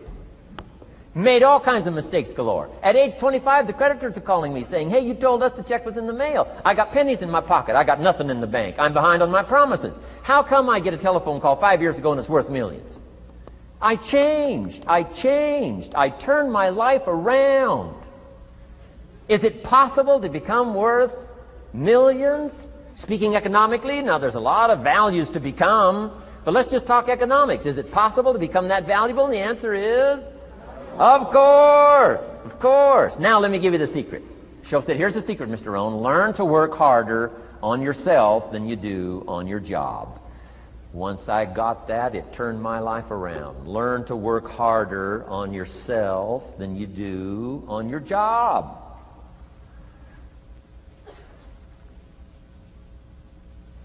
He said, if you work hard on your job, you'll make a living.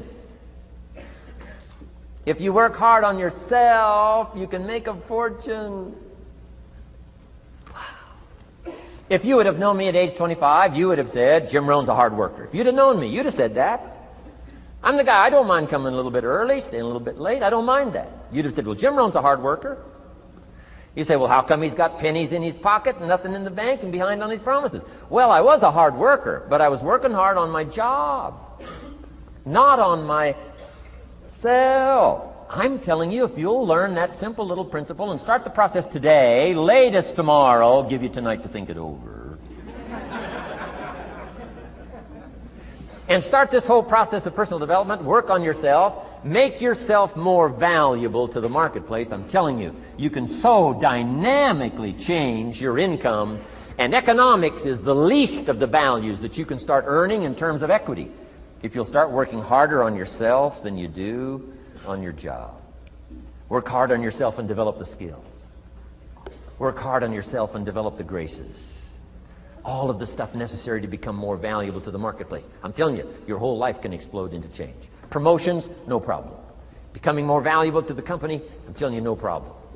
Money, no problem. Economics, no problem. Future, no problem. If you just go to work on the right thing. Not get things out there to change. Don't try to change the seed. Don't change the soil. Don't change the sunshine. Don't change the rain. Don't change the mix of seasons. Let the miracle of everything that's available work for you, and start working on the inside. Work on your philosophy. Work on your attitude. Work on your personality. Work on your language. Work on the gift of communication. Work on all of your abilities. And if you'll start making those personal changes, I'm telling you, everything will change for you. Now, let me give you another scenario on personal development. It's called the 4 major lessons in life to learn. Before we get to the 4 major lessons in life to learn, let me give you a key phrase for your notes. Here it is. Life and business is like the seasons. Life and business is like the seasons. Frank Sinatra sings, life is like the seasons. Now, here's one of the key phrases that changed my life. Starting at age 25, you can see this whole scenario. Personal development for me began. I've never been the same since. Here's the next key phrase. You cannot change the seasons, but you can change yourself. You can't change the seasons, but you can change yourself. My best hope, right? When I'm 25 years old, my best hope was to go through the day with my fingers crossed saying, I sure hope things will change. I sure hope things will change. It seemed to be my only way for my life to get better if things would change. Here's what I discovered. It isn't going to change. It isn't going to change. I did a seminar one time for Standard Oil executives and management in Honolulu, now known as Chevron. And we're talking economics one day around the conference table. And one of them said to me, Mr. Rohn, you know some fairly important people around the world. You have a chance to travel internationally. Can you tell us what you think the 80s are going to be like? Now you can tell how far back this goes. He said, what do you think the 80s are going to be like? And I thought for a moment, and I said, gentlemen, I do know the right people. And I do have some experience, I think I can tell you. So they all leaned in a little closer, and I said, gentlemen, based on the people I know and based on the best of my own experience, I think in the 80s it's going to be about like it's always been. Aren't you glad you came today? I mean, that's inside stuff. I don't just spread that around everywhere. It's going to be about like it's always been. It isn't going to change. To hope that it'll change is called whistling in the wind, being so naive, hoping for something that isn't going to occur. I can give you the shortest history lesson that you can imagine in one sentence. What describes human history on the spinning planet the last 6,500 years? Let me describe it for you in one sentence. Here's human history in one sentence. Opportunity mixed with difficulty. That's about as simple as you can put it. And opportunity mixed with difficulty isn't going to change. The man says, well, if it isn't going to change for the future, if it isn't going to change in the 90s, how will my life ever change? Answer, when you change. And if you will change, everything will change for you. Your bank account will change, your income will change, your future will change, the ability to acquire your dreams will change, it'll all change if you will change. And now let's go through the scenario of the seasons. Life and business is like the seasons. Let's cover them. Here's number one, major lesson in life to learn. Learn how to handle the winters. You say, well, Mr. Rohn, a lot of this stuff is fairly obvious. That's true. Just need somebody like me just to come along and remind us. This is what this is called today, a reminding session. I got no new truth for you to discover. This is all old stuff. We just need to hear it again. Somebody get on our case a little bit, right? We all need that. Here's number one lesson, learn how to handle the winters. That's obvious. The winters come right after falls. And pray tell how often? Every year, according to written history, for the last 6,500. To cross your fingers and say, I hope it doesn't come. I'm telling you, we call that naive. Now, there's all kinds of winters. Not just the winter of the season, but there's all kinds of winters. Winter time, the down time, the discouraging time. One writer called it the winter of discontent. The winter when you can't figure it out, the winter when it all goes wrong. Economic winters, social winters, political winters, and personal winters. When your heart is smashed in 1,000 pieces, the nights are unusually long. It's called winter time. Barbra Streisand sings, it used to be so natural to talk about forever, but used to be's don't count anymore. They just lay on the floor till we sweep them away. You don't sing me love songs. You don't say you need me, and you don't bring me flowers anymore. A song of winter. But hey, we're acquainted with all those winter scenarios. We've been through them all. Now the question is, what do you do about the winters? Well, you can't get rid of January by tearing it off the calendar. But here's what you can do with the upcoming winters of your life. The long ones, the short ones, the easy ones, the more difficult ones. Here's what you can do. Get wiser and stronger and better. Just make a list of that trio of good words. Wiser, stronger, and better. To challenge for yourself the upcoming winters of your life, don't you think you could read more? Pick up the scenario, pick up the books, pick up the cassettes. So I would put some stuff on cassettes so you can listen to it. Put it in books so you can read it. Now putting it on video so you can see it. I'm telling you, anybody that wants to can get wiser.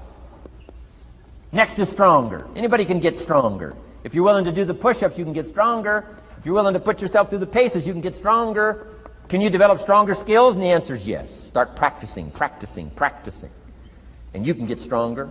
Can you get stronger in handling life situations? Of course. But you got to go to work on yourself. You can't blame out there wishing it was easier. Wish you were stronger. And here's the last one, get better. Anybody can get better. Language, we can all get better. I've been lecturing now for 33 years, and I'm telling you, today versus 33 years ago, I'm better. First time I gave a talk, I stood up, my mind sat back down. I mean, I've been through that whole deal. Opened my mouth, nothing came out for a while. My knees are banging together, the sweat's pouring off my face, I'm shaking like a leaf. It's called terror, in case you haven't tried it. Those first attempts. But I'm telling you, I got through it, and I did it again, and I got through it, and I did it again, and I got through it. And now, of course, I can lecture for a few hours in one day. Anybody can get better.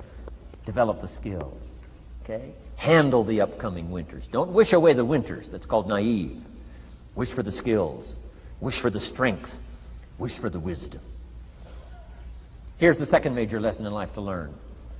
Learn how to take advantage of the spring. Uniquely enough, spring follows winter. And pray tell how often? 6,500 times. I mean, those are good odds. I'd gamble on it one more time. I mean, those are good odds. Every time. You can't beat those odds. Spring is called opportunity. Another day is called opportunity. Days follow nights. How about that? And how often? Every day.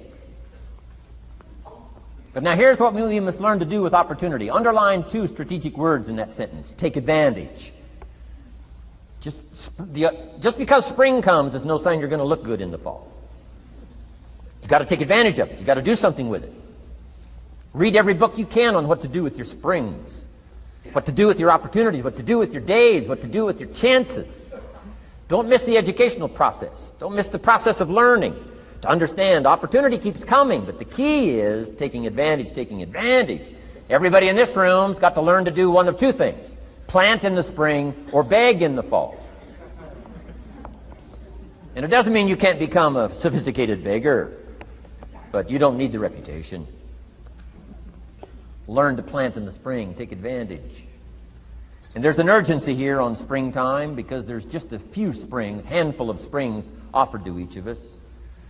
So take advantage swiftly and quickly. Don't just let the time pass.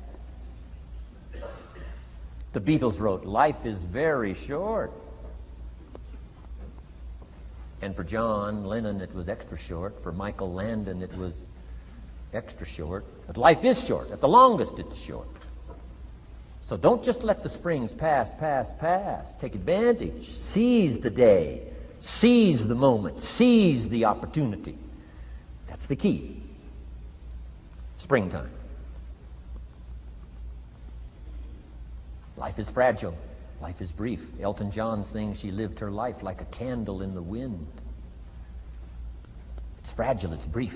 Whatever you're going to do, you got to get at it. Don't just let it pass away. Here's major lesson number 3. In the summer, learn how to nourish and protect. We've got 2 challenges in the summer in the personal development part of our life. And that is become capable and powerful enough in the summer and wise enough in the summer to nourish what's good and defend yourself against what's bad. Nourish and defend. The summertime is an interesting time. It holds the possibility of the promise of harvest time, but it also has the possibility of the threat. Sure enough, as soon as you've planted your garden, the busy bugs and the noxious weeds are out to take it. And let me give you another word of advice. They will take it unless you prevent it. Summertime is an interesting time. Best as I can describe summertime, you got to nourish your values like a mother. Nourish like a mother. Go after the threat to the values you've got like a father. Deal with the weeds. Kill the weeds. Nourish the garden and kill the weeds. That's called summertime. What a challenging time. Give life like a mother. Take life like a father. Summertime. You got to deal with the negative as well as the positive. Summertime is a unique, complex mix of positive and negative. Opportunity and threat. What a scenario of life itself. Opportunity and threat to the opportunity. And you got to deal with both. You got to think positive and you got to think negative. You got to handle what's ever out to threaten you. You got to learn to threaten it back. Summertime, interesting time. Nourish like a mother. Defend like a father. You got to be like your bloodstream in the summer. Red corpuscles to what? Nourish. White corpuscles to what? Fight. You got to both nourish and fight. You got to nourish and be vigilant. Okay. White corpuscles think negative. You can't just think positive. We call you naive.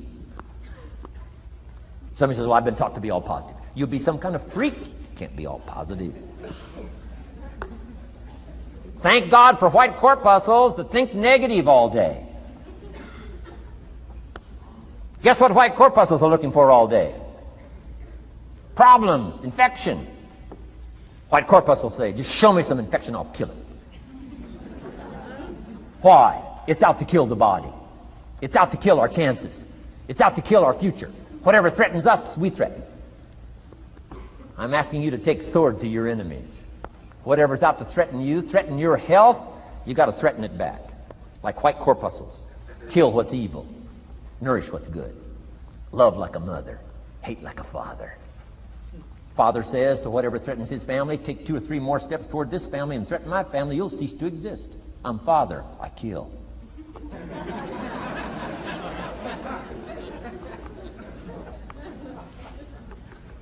Don't let the weeds take your garden. Wreck your chances for a good harvest. Deal with your enemies in the summer. Called good and evil. The great struggle in life is called good and evil. Tyranny and liberty. Sickness and health. It's the way life is. Tyranny threatens liberty. Takes over Kuwait. Can't have that. If tyranny takes Kuwait, it'll take Saudi Arabia. If it takes Saudi Arabia, it'll take something else. Where are we going to stop tyranny? As soon as possible, lest it take the whole world value. So George Bush draws a line in the sand, consults with its allies, sends 500,000 troops to Saudi Arabia. Finally, Desert Sword, Desert Storm, takes on Saddam Hussein, drives him out of Kuwait. Why? Because it has to be done. The great struggle between liberty and tyranny, the great struggle between evil and good. And you've got to treat your own life the same.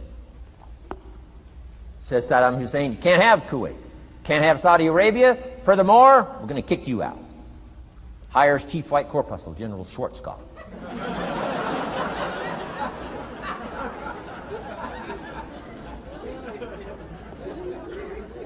Takes care of the matter. I'm asking you in the summer, nourish like a mother. Threaten whatever threatens you like a father. Now you can also turn around the scenario, that's true. Love like a father, hate like a mother. Give life like a father, take life like a mother. You can turn the scenario around. The key is both love and hate. Single parents have got the greatest challenge. Love like a mother, hate like a father. Love like a father, hate like a mother. Nothing more dangerous than an angry mother.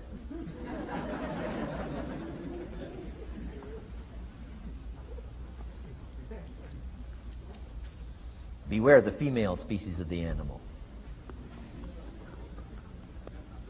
They call her Black Widow spider. Why? Because when she finishes, there is no male spider.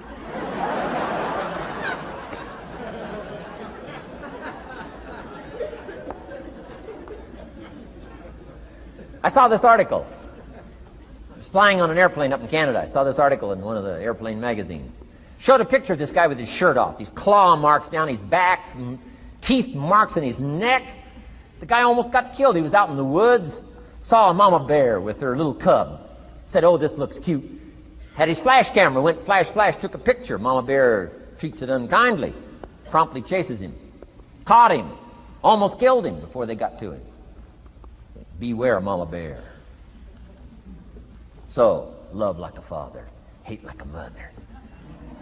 However you want to treat this scenario, it's very important. It's called summertime.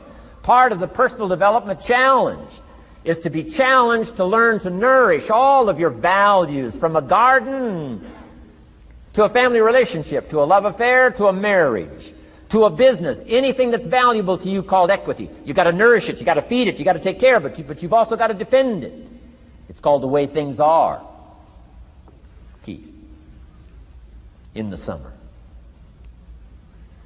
Now here's number 4. Fourth major lesson in life to learn. In the fall, in the harvest, learn to reap in the harvest without complaint. Important part of personal development. Reap in the harvest without complaint. Take full responsibility. Once you've learned this scenario, it's not the seed, it's not the soil, it's not the sunshine, it's not the rain, it's not the miracle of the giving of life, it's not the seasons that's to be criticized. We must take personal responsibility. So in the harvest, take personal responsibility. It's your crop. Whatever you've reaped, it's your crop. Take responsibility. No complaint. And here's the next one. No apology. The best of human maturity is no apology if you've done well, and no complaint if you haven't. Knowing that that's where the answers lie, within, and then without, in the miracle of the possibilities that we have to work with. Those are the 4 major lessons in life to learn. Let's talk about some more parts of personal development. Here's the first one. Physical. The physical side. Got to take care of yourself.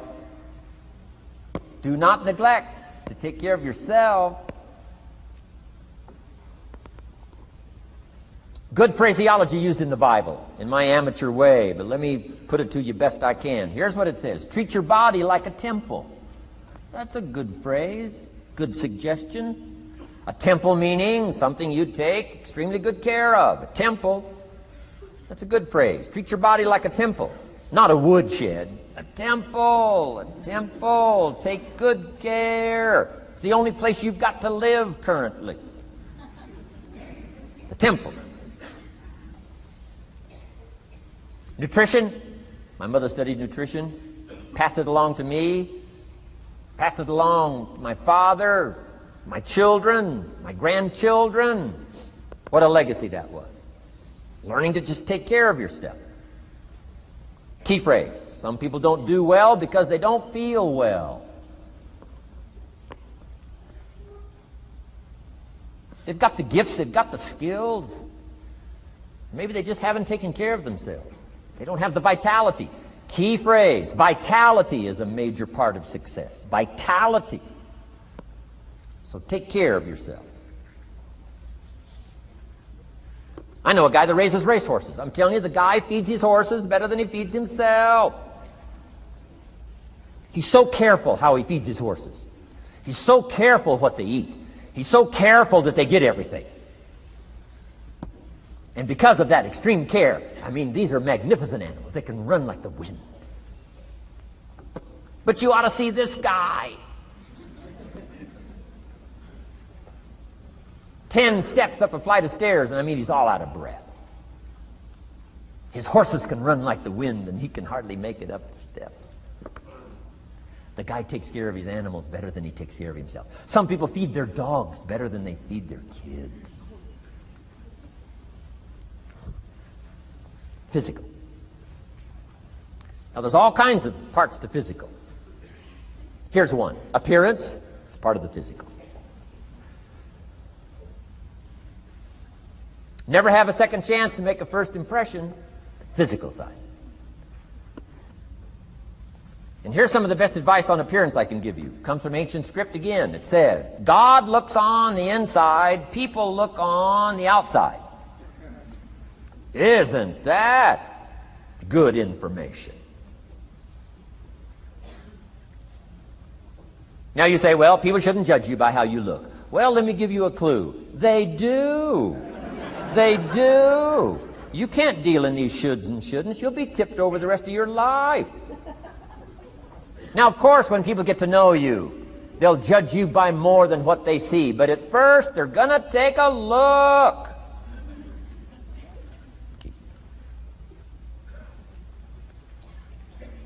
So, here's the best advice I can give you. Make sure the outside is a major reflection of what's going on inside. The physical side. A few minutes a day, stay healthy. A little bit of little bit of study on nutrition, stay healthy. Key.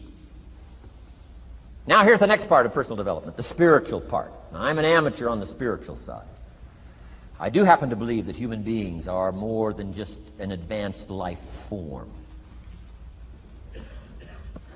an advanced species of the animal kingdom. I do believe humans are a special creation. That's just my personal belief, and I don't ask you to buy it. But here's what I do ask you to buy.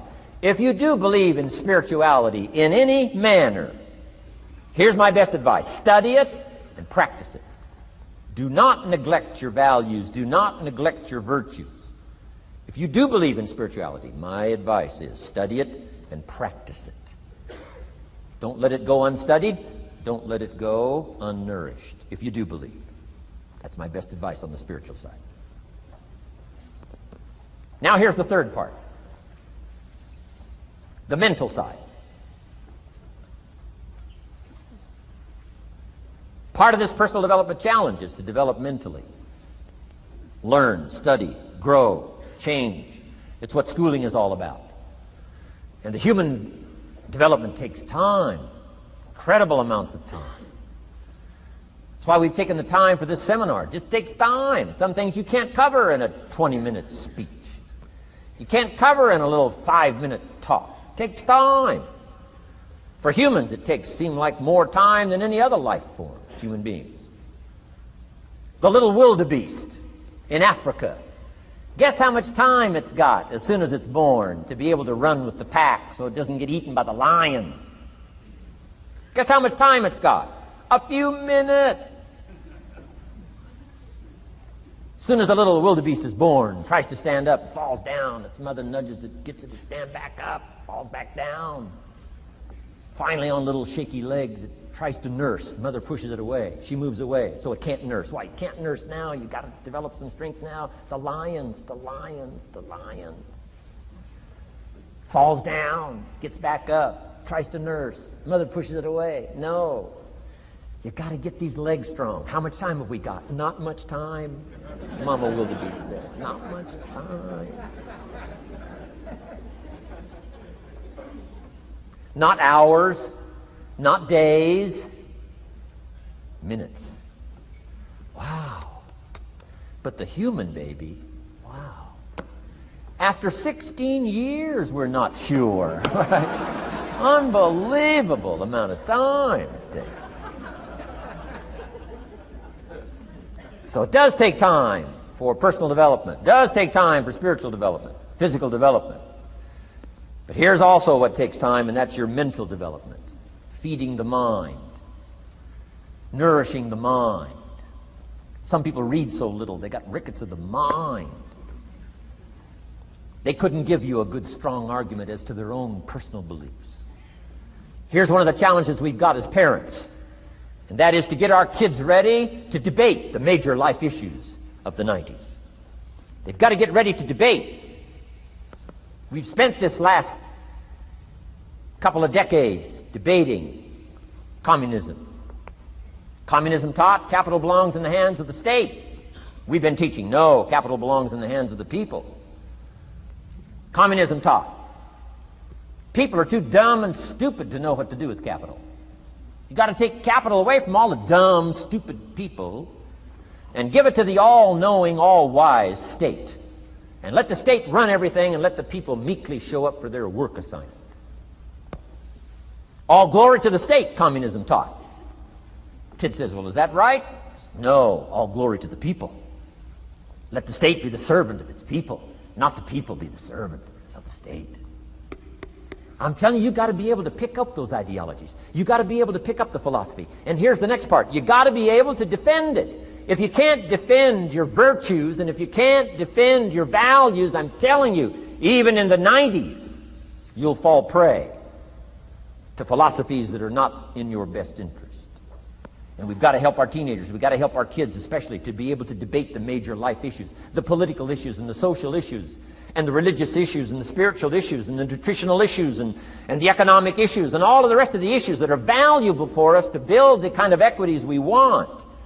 You got to get yourself ready. And one of the ways you got to get ready is not just physical and not just spiritual. You got to get ready mentally. And this is where Shof went to work on me, to be ready mentally, to develop the philosophy and also be able to defend your virtues and your values. Let's go through it. You need a good library. Shof got me started on my library. Here's one of the books he recommended. Think and Grow Rich by Napoleon Hill. Think and Grow Rich. Shof said to me, doesn't that book and title intrigue you? Think and Grow Rich. Don't you have to read that book? Think and Grow Rich. I said, yes, sir. By Napoleon Hill. I went and found that book in a used bookstore. That's where I had to start. In a used bookstore. I paid less than 50 cents for it. I've still got it. It's one of the rare hardback covers. Think and Grow Rich by Napoleon Hill. Wow, Shof was right. Get a library started. It'll change your life. Any home over $200,000 has got a library. Why do you suppose that is? Wouldn't that make you curious? How come every home over $200,000 has got a library? Does that tell you something? Does that educate you at all? You say, well, I can't afford a $200,000 home. It doesn't matter what size home. Take your present apartment, clean out a closet, call it your library, and start acting intelligent. And start this process like I did. Start developing a library.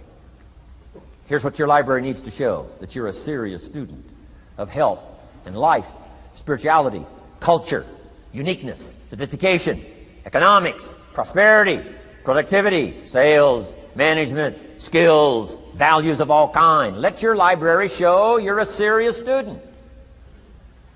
Don't be casual in learning. Don't be lazy in learning. Okay. Information is the key. Okay. Learning is the beginning of wealth. Learning is the beginning of health. Learning is the beginning of prosperity. Learning is the beginning of democracy, the beginning of freedom. All values, all virtues start with the learning process. So don't be lazy in learning. Don't be lazy in gathering the library that will teach you and instruct you. And I got that book, Think and Grow Rich.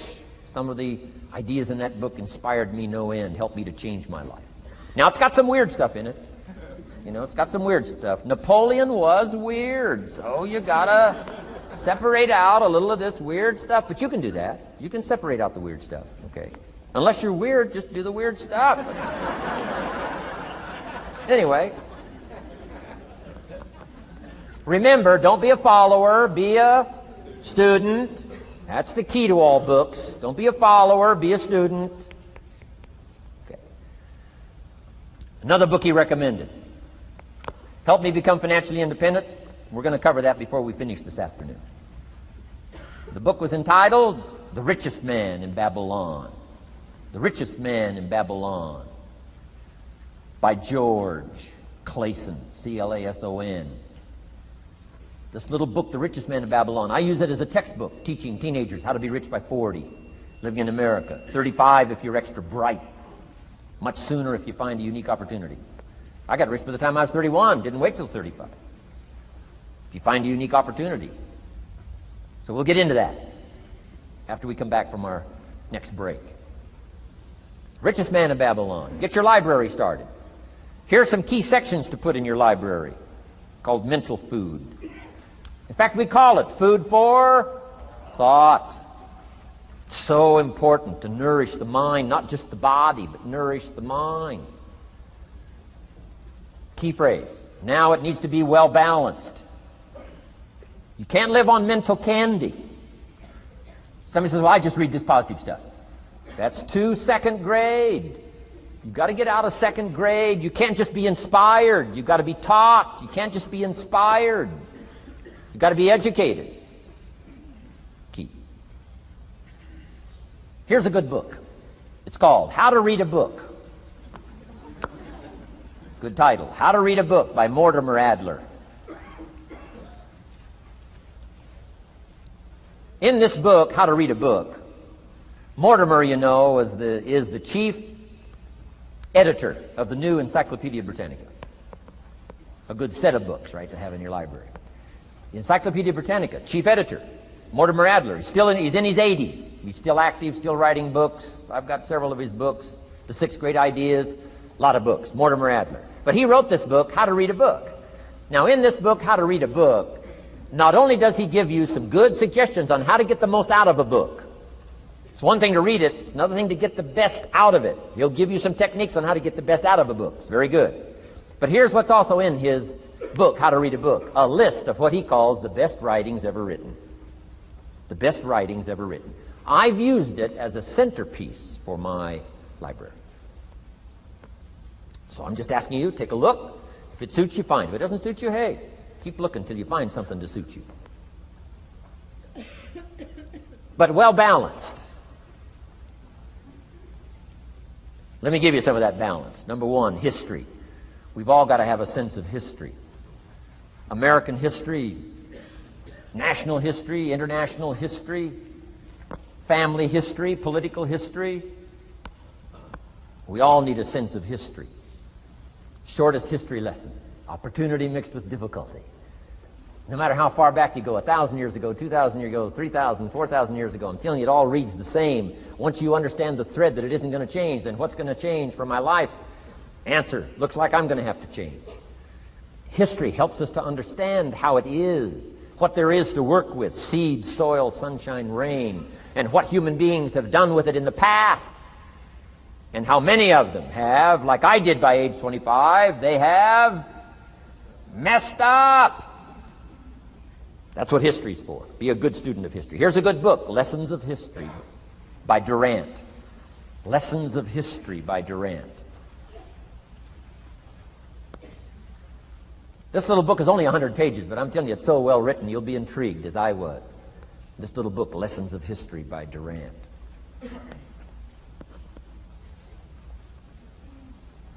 Next is philosophy. Durant also wrote a good book on philosophy. The Story of Philosophy. It's got a good rundown of the key philosophers of the last several hundred years, what they taught and some of the lives they lived. You might find it a little difficult, but hey, you can't just read the easy stuff. Key phrase to add here in parentheses, don't just read the easy stuff. You won't grow. You won't change. You won't develop. Tackle the more difficult stuff.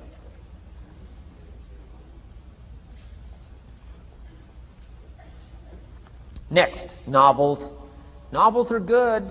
Sometimes an intriguing story keeps our attention so that the author can weave in the philosophy he or she is trying to get across. Ayn Rand was probably better at that than anybody else I could possibly think of. Atlas Shrugged, some of those towering novels. The novel kept us intrigued, but guess what she was doing all the time? Feeding us her philosophy, feeding us her philosophy. Now, whether you agreed with her philosophy or not, you had to admit she was really good at getting it out there, weaving it through the story, in the dialogue and in the speeches and in the text. Fabulous. Novels. Novels are good. Now, here's a little personal advice. Skip the trash. I mean, you don't. Someone says, well, sometimes you can find something valuable in a trashy novel. I wouldn't go through it to find it. You can find a crust of bread in a garbage can, but I wouldn't go through it. Number one, you don't need the reputation. So, not enough time to read the brilliant stuff, the good stuff. Skip the trash, really. My personal advice on personal development, becoming more valuable than you are. Key. Next is biographies and autobiographies, the stories of successful people, unsuccessful people. There's some dramatic stuff, right? Over the last 100 years, it's been written, biographies and autobiographies. Here's one of the best, the Bible. The Bible is a unique book because it's got a list of human stories on one side of the ledger, another list of human stories on the other side of the ledger. One's called examples and the other's called warnings. And here's what we've got to have on biographies and autobiographies, both warnings and examples. In the Bible, the examples. The Bible says, look at these people's lives, follow them. Follow their philosophy, follow their advice. Then we got the warnings. Right? Don't do what these people did. They messed up their life and threw their life away. Vitally important, both sides of the scenario. Now, if your life story ever gets in one of those books, make sure they use it as an example, not a warning.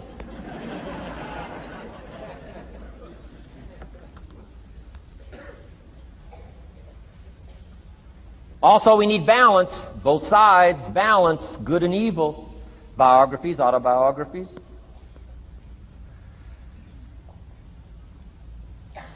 You need a book on Gandhi. You need a book on Hitler. One to illustrate how high a human being can go, and the other one to illustrate what? How low and despicable a human being can become. We need both sides of the scenario.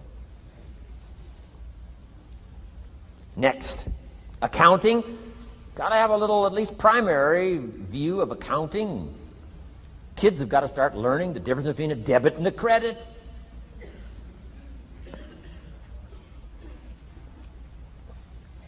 Next is law. We all need, right, a little bit. You don't have to be a lawyer, but you got to know contracts, what to sign, what not to sign, backups, good advice, how to be safe rather than sorry. All of us need a little law, not a lawyer, but a little law, especially these complicated days. Everything's in court these days. I learned this the hard way. Company wanted to borrow money a long time ago, up in Canada.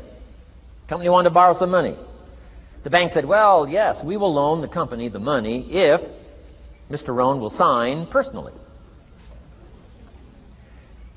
And I wanted to play hero, and I knew the company could pay it back. $250,000. So I signed. No problem. Sure enough, within less than a year, they paid it all back. $250,000. I am now a hero. Well, about a year later, this company gets in financial trouble. They go back to the bank and borrow this $250,000 again. I said, I hope my phone doesn't ring because I won't sign the note this time. Because I knew they were in trouble. I knew they were probably going to go bankrupt. My phone never rang. I'm off the hook. Sure enough, within less than a year, the company goes bankrupt. Can't pay. But I get this letter from the bank saying, Dear Mr. Rohn, since the company cannot perform its obligation and pay this $250,000, and since we have here your personal guarantee, would you please send us your check for $250,000? I said, hey, hold it. There must be some mistake here. I signed that first note, and they paid it all back. I wouldn't have signed the second note. I didn't sign the second note. Well, what I didn't know I had originally signed was a continuing guarantee. So now I know what the word continuing means.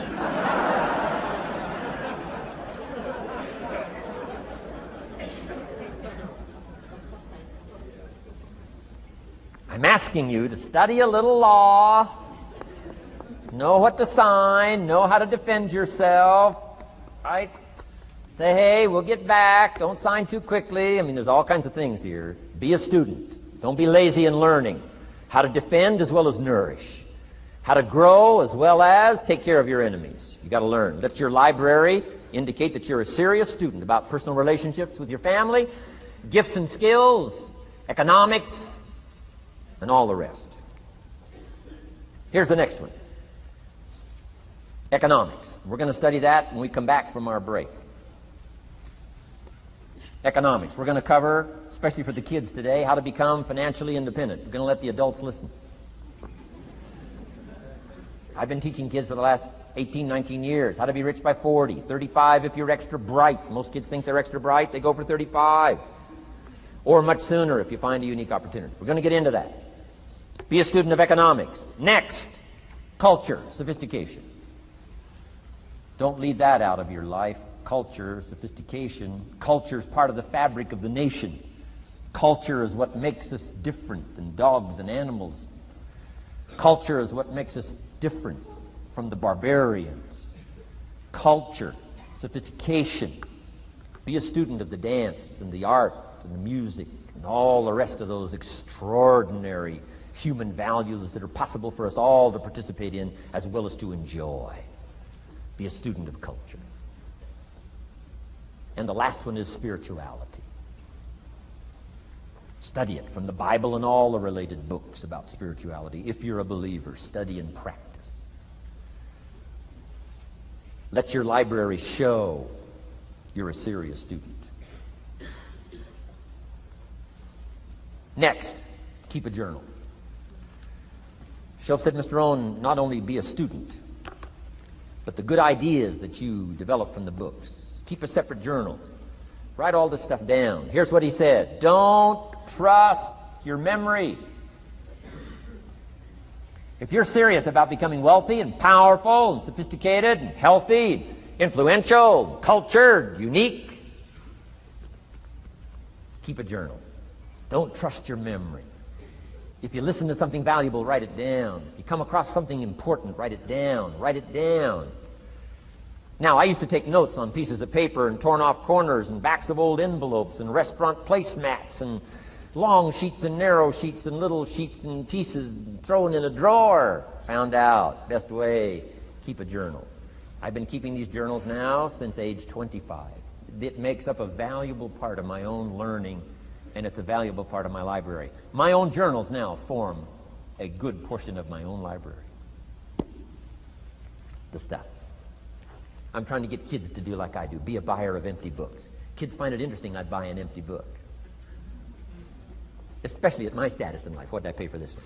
$26. Kids say, $26 for an empty book? Why would you do that? Well, the reason I paid $26 is to press me, to see if I can't find something worth $26 to put in here. And I'm telling you, all my journals are private. But if you got a hold of one of my journals, you wouldn't have to look very far until you would say, this is worth more than $26. I must admit, if you got a glimpse of Mr. Rohn's journals, you'd have to say he is a serious student. Not just committed to his craft, but committed to life, committed to skills, committed to learning, to see what I can do with seed and soil and sunshine and rain and miracle and possibilities and turn it into equities of life and treasure, family relationships, enterprise, sales, management, gifts galore, everything you want, all available, especially in America. I'm asking you, keep a journal. I call it one of the three treasures to leave behind. Let me give you that. One of the three treasures to leave behind. Number one is your pictures. Take a lot of pictures. Did you ever look back, right? 2 or 3 generations, just a handful of photographs way back there. Wouldn't it be something if there was album after album, thousands of pictures to help tell the story? A picture's worth 1,000 words. Don't be lazy in capturing the event. How long does it take to capture the event? A fraction of a second. How long does it take to miss the event? A fraction of a second. Errors in judgment or disciplines. Take lots of pictures. Help tell the story. Click, click, got it. Click, click, got it. Keep. I go to Taiwan to lecture. Taipei, Taiwan. Grand Hotel. Neat place to do a weekend seminar. I got 1,000 students. Guess how many cameras? 1,000 cameras. They all bring their cameras. They wouldn't miss the event, take pictures. Takes me more time to take pictures than it does to do the lectures. Here's my new American friend. Here's my new American friend. Click, click, save it. Got it. 1,000 words, each one. What a scenario. Don't miss the pictures. When you're gone, one of the things to leave behind, the treasure in picture as well as in words. Keep. Next, your library. The library that you gathered, that taught you, that instructed you, that helped you to defend your ideals, that helped you to develop a philosophy, that helped you to become wealthy and powerful and healthy and sophisticated and unique. The library that helped you conquer some disease. The library that helped you to conquer poverty. The library that caused you to walk away from the ghetto. The library, the books that instructed you, fed your mind and fed your soul. Leave your library behind. One of the greatest gifts you can leave behind is your library. Stepping stones out of the darkness into the light. Your library. So leave your books behind. Your books will be more valuable than your couch. Your books, your books, your books. And third is your journals. The ideas that you picked up. The notes you took at seminars like this. Wherever you found an occasion to gather something valuable and put it in here so you could go back over it and go back over it. Repetition is the mother of skill. Read it one more time. Learn it one more time. See if you can digest it one more time. Let it coach you one more time. Let it teach you one more time. Let it inspire you one more time. Words are inspirational. The lyrics of a song. And not just read it once. That's why we put our stuff on cassettes so you can go through it again and again and again. If you hear a beautiful song that does something to you, you don't say, well, that's enough. Don't need to hear that again. No. Wouldn't you want to hear it again, hear it again, hear it again? Let it instruct you. Let it feed you. Let it teach you. Take you on wings of emotional journeys. Wouldn't you want to do that again? The answer is yes. That's what's so important. And here's what's important. One of the things to leave behind, that's your journals. All the stuff you took the meticulous time to gather. One of the greatest proofs that you're a serious student. Taking pictures, that's pretty easy.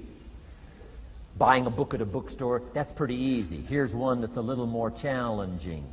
Be student enough of your own life and your own future and your own destiny. Be student enough to take the time to keep the notes and keep the journal. You'll be so glad you did. What a treasure to leave behind when you go. Your journals. Wow. I wouldn't be without mine now. I'm in Carmel, California, one of my favorite places. It's where I wrote my first book called Seasons of Life. I went to this little church one Sunday morning. First time I'd been there. Little small church, I don't know, 150 people. Classic sermon that morning. Classic sermon. One of the best I've ever heard in all of my life. I happened to be there. And I had my journal. While this sermon is going on, I can't believe it was so precise, it was so unique, it was so powerful. And I've got my journal, and I'm taking notes. Taking notes of this classic sermon. Guess how many other people were taking notes? Approximately, guess. How many do you suppose? It looked like, best as I could tell, I'm the only one taking notes of this classic sermon.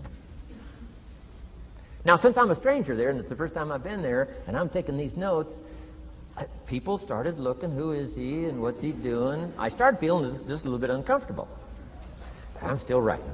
Now I'm feeling kind of like a spy, right? I could hear some of them say, he's going to get out of here with some of this stuff. And I did. I'm the guy that walked away with the stuff.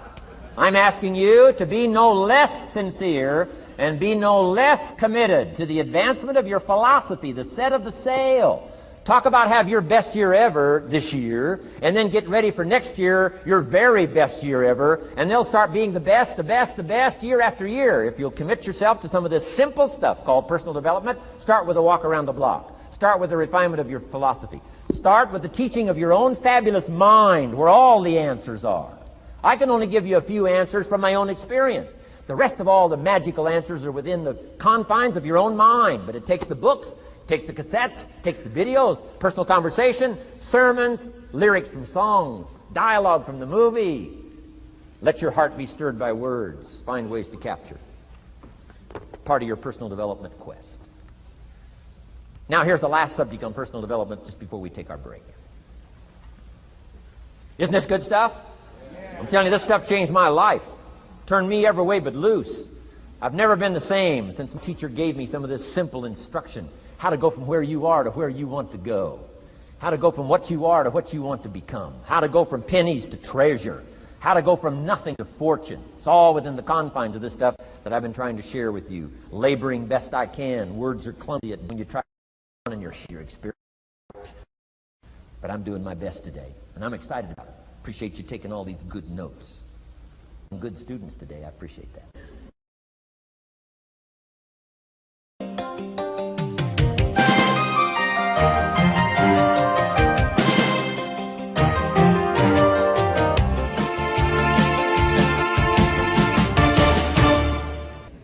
Develop these 5 abilities as part of your personal development quest. I call them the 5 abilities. Here's the first one. Develop the ability to absorb. The ability to soak it up like you're doing today. Be like a sponge. Don't miss anything.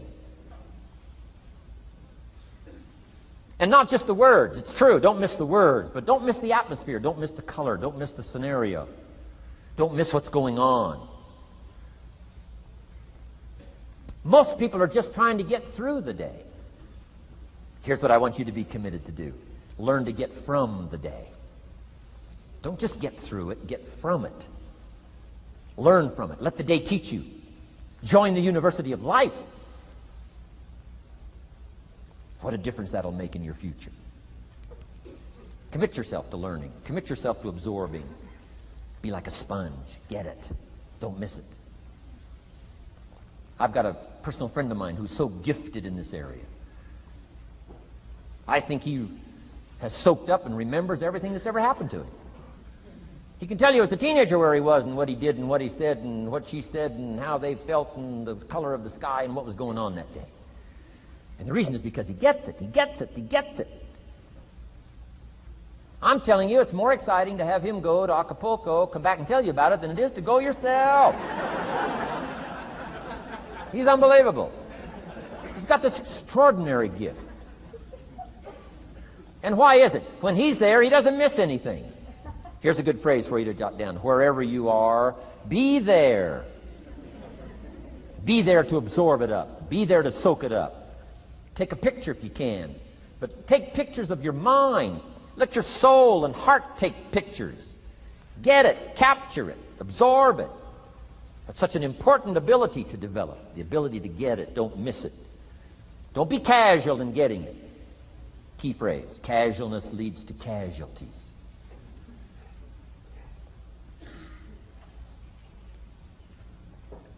Second, learn to respond.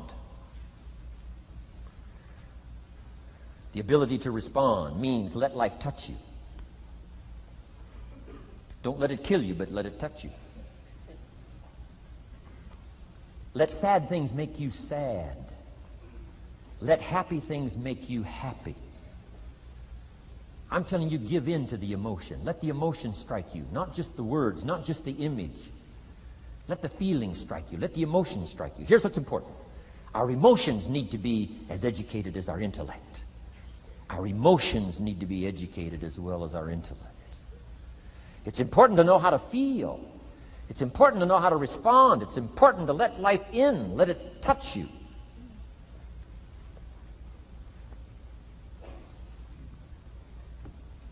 I'm the greatest guy in the world to take to the movies. I get into a good movie. I want a good movie. Make me laugh, make me cry, scare me to death, teach me something, take me high, take me low. Just don't leave me as I was when I came in. Touch me. Do something to me. Wow. I picked up the newspaper in Australia. The advertisement says, see Dr. Zhivago on the big screen. I said, my gosh, I got to go see it on the big screen. I'd seen it, 2 or 3 times before, but the big screen, I love the old theaters, right? The balconies and the chandeliers and the draperies and all the stuff, the big screen. So I go one more time, see Dr. Zhivago, and sure enough, I'm swept away one more time. Story of the Russian Revolution, Dr. Zhivago, and that whole scenario. I had always missed the importance of the ending of that movie until this time. The other times I missed it. I'm telling you, this time, I got it. Comrade General said, Tanya, how did you come to be lost? After he'd found her, right? Said, how did you come to be lost? And she said, well, I was just lost. He said, no, how did you come to be lost? She said, well, we were, the city was on fire when we were running to escape, and I was lost. He said, no, how did you come to be lost? And that's what she didn't want to say. He finally pressed her again. How did you come to be lost? And she said, well, while we were running through the city and it was on fire, my father let go of my hand and I was lost. That's what she didn't want to say. Comrade General said, Tanya, that's what I've been trying to tell you. Komorowski was not your real father. He was not. I'm telling you, I've been looking all over for you, and I think I found you. This man, my relative, Dr. Zhivago, the poet. I'm telling you, he was your father. And Comrade General said, Tanya, I promise you this. If this man, your real father, had been there, I promise you, he would never have let go of your hand. And I got it. This time I got it. The other times I'm eating popcorn waiting for the movie to finish. This time I got it. I got it. I got it. I'm asking you to get it. Absorb and respond. Maybe you heard the story about the evangelist here in Texas way back in the horse and buggy days. Used to put up his tent in these various Texas towns and hold tent revivals. And he put up his tent. One of these towns expected a big crowd to come and hear him preach. And he got there first night of the tent revival, and he walked inside the tent. It was empty. And he thought, something must be wrong. He waited till 8 o'clock. Nobody showed up. He waited till 8:15. Not a soul. Finally, 8:30. One lone cowboy wandered up on his horse, tied his horse up outside, came in, sat down on the front bench, big empty tent. So the preacher thought, well, at least I better go down and talk to the cowboy. So he goes down and talks to the cowboy, and he says, Cowboy, I don't know what to tell you. He said, I'm the preacher, and this tent was supposed to be full of people. And he said, something's gone wrong. I really don't know what to do. I'm embarrassed. And he said, I don't know what to do. And the cowboy said, well, I'm not a preacher. I'm just a cowboy, so I can't tell you what to do. But he said, I know this. If I went out to feed my cattle and only one showed up, I'd at least feed it. So the preacher said, hey, the cowboy is right. If you've got a message to share, if there's one person or 1,000, don't let your ego get in the way. You should do the best you can. So he got kind of inspired by this conversation with the cowboy, jumped up on the platform, started preaching as if the tent was full of people. And he was so inspired, he just kept going, went for an hour and 15 minutes, hour and a half. Finally, wound down and quit. Come down off the platform, talked to the cowboy again, said, well, cowboy, what did you think of my sermon? The cowboy said, well, I'm not a preacher, so I can't really tell. I'm just a cowboy. But he said, I know this. If I went out to feed my cattle and only one showed up, I'd feed it, but I wouldn't dump the whole load on it.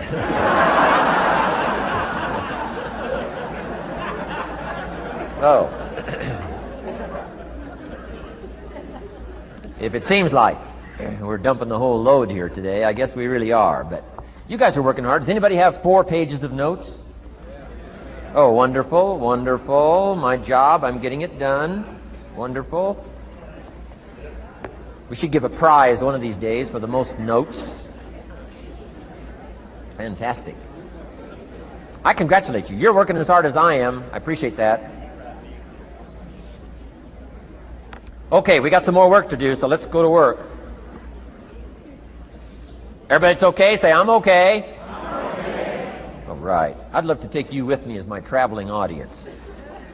Wow. We've covered the first 2 abilities in the personal development quest. One is the ability to absorb, don't miss anything, pay attention. Good watchword for the 90s, pay attention. Things are moving so fast these days, you got to pay attention, pick it up, soak up the colors, soak up the sounds, soak up what's going on. Second, respond, let life touch you. Let the emotions affect you as well as the sights. Now here's the third ability. Develop the ability to reflect. Reflect means go back over. Study it again. Go back over these notes that you're taking today. Go back through the cassettes one more time. Read the text one more time. But there's more to it than that. Go back over your day. I call it run the tapes again, so that the day locks in firmly. Here's some good times to reflect. One, at the end of the day. Take a few minutes at the end of the day. Go back over the day. Who'd you see and what'd they say and what happened? How'd you feel? What went on? So that you capture that day. A day is a piece of the mosaic of your life. Number one, don't treat it casual. Number two, get from the day. And then number three, go back over the day so that it locks in that experience, the knowledge, the sights, the sounds, the panorama, the color, motion, picture of the day. Just lock it in so that it will serve you for the future, having that day, not missing it. Next, take a few hours at the end of the week, called time to reflect. Go back over your day timer. Go back over your calendar. Go back over your appointment book. Where did you go and who did you see and how did it feel and what went on? Capture that week. A week is a pretty good chunk of time. Next, take half a day at the end of the month, called time to reflect. And do the same thing again. Go back over what you read. Go back over what you heard. Go back over what you saw. Go back over the feelings to capture it so that it serves you. Next, take a weekend at the end of the year to establish this year now firmly in your consciousness, firmly in your experience bank, so that you've got it, so that it never disappears. Good ability to acquire, the ability to reflect. Go back over. Remember. Remember. Remember. It's so valuable to be able to remember the thought, remember the idea, remember the experience, remember the occasion, remember the day, remember the weather, remember the emotion, remember the complexity, remember the highs, remember the lows. So valuable at the end of the day. Lock that day in. Lock the month in. Lock the week in. Lock the year in. Old Testament says a unique scenario unfolded according to the law, and that was they worked 9 years, and the 10th year was a sabbatical. The 10th year, work 9, take the 10th year, and not just to relax, not just to replenish, not maybe just to get physically in shape. Change of pace, we call it in the modern society, but not just for that. I'm sure that in ancient days, that sabbatical was to go over the last 9 years, what went right and what went wrong, and what worked well and what didn't work well. And how did you grow, and how did you learn, and how did you change, and what have you got now after 9 years that you didn't have at the beginning of the 9 years? See, that's so valuable, a sabbatical, some time. There's also something to be said for solitude when you reflect. Sometimes you can reflect with somebody. Husband and wife reflect on the past year, right? Parents reflect with their children on the past year. How did we do it, and how didn't we do it, and how could we improve? Colleagues can reflect with each other. But now here's one of the most important. You got to learn to reflect with yourself. There's something to be said for solitude. There's something to be said for taking those occasions to shut out the world and shut out everything else for a while. I've got a motorhome. That's how I do it. With my motorcycle on the back. And I head for the mountains and ride the Jeep trails, where there's very few human beings on the Jeep trails, or out in the desert somewhere. It's called my time to get away. When you live a very public life, you treasure solitude. A chance to reflect, go back over my life, go back over my skills, go back over my experiences. Alone. There are some things you need to do alone. Ponder, think, wonder, read, study, absorb, Soak in. See if you can't become better this year than you were last year, better the next 9 than you were the first 9. Solitude. There's even a more modern advice that says, go to the closet for time of meditation, time of prayer. Go to the closet. Closet meaning what? Away. And there's even a graphic description of the away. It said, enter into your closet and what? Got some students here, I'm sure. What? Close the door. For what? Just to shut out everything. Life is experience, experience, experience, and touching and seeing and looking and doing and acting and disciplines and all the stuff. But sometimes, this is where this reflecting is so important, to shut the door. To shut the door and wonder. Prayer, contemplation, thinking, and let things move in to your consciousness and awareness that no other way can it be done. Right? Flying down the freeway, I'm telling you, it's difficult to get through. So many things to do, it's difficult to get through. But times of solitude, times to reflect. So this is so valuable, learn to reflect. Now here's why it's important to reflect. To make the past more valuable to serve you for the future. Here's what's really powerful, learning to gather up the past and invest it in the future. Gather up today and invest it in tomorrow. Gather up this week and invest it in the next week. Gather up this year and invest it in the next year. See, that's so powerful, rather than just hanging on one more year, hanging in there, seeing what's going to happen. Learn, study. This is part of the personal development quest. Becoming better than you are, more valuable than you are, not just in terms of economics, in terms of motherhood, in terms of fatherhood, in terms of being a better brother, a better colleague, making a better contribution to the family, to society, to the community, to the church, to the office, to the commitment, to the partnership. Doesn't matter what it is that has value.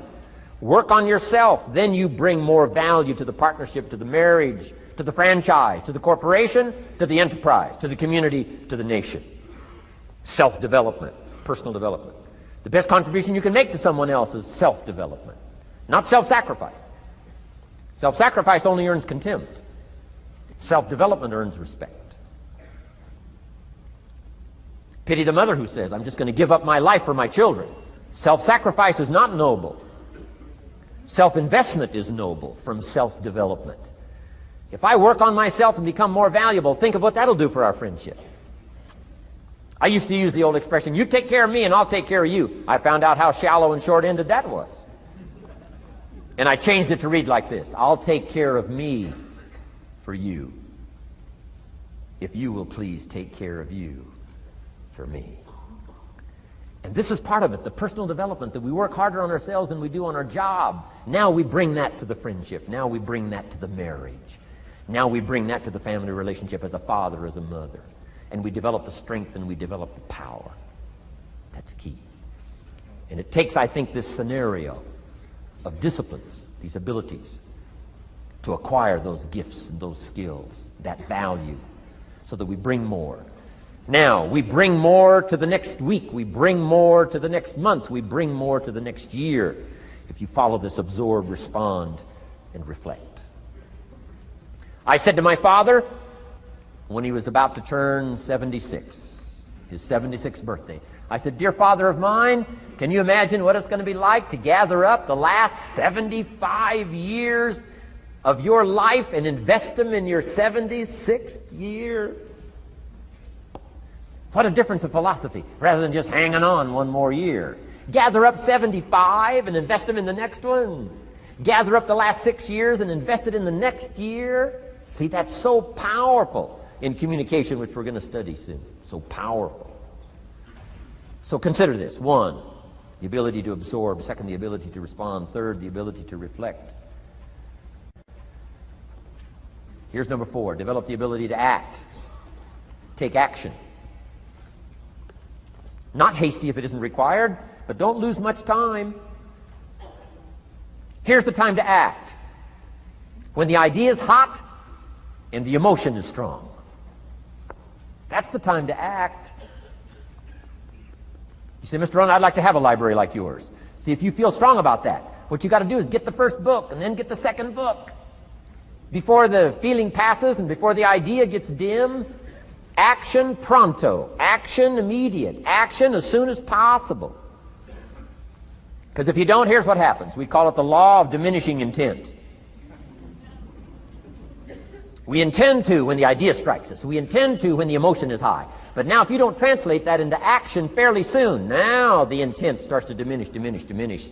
And a month from now it's cold. A year from now, can't be found. So act. Set up a discipline when the emotions are high and the idea is strong and clear and powerful. That's the time to set up the discipline. Somebody talks about good health and you're stirred. Says, right, I need to get a book on nutrition. Get the book before the idea passes and before the emotion gets cold. Go for the book. Start the library. Start the process. Fall on the floor. Do some push-ups. Action. Got to take action.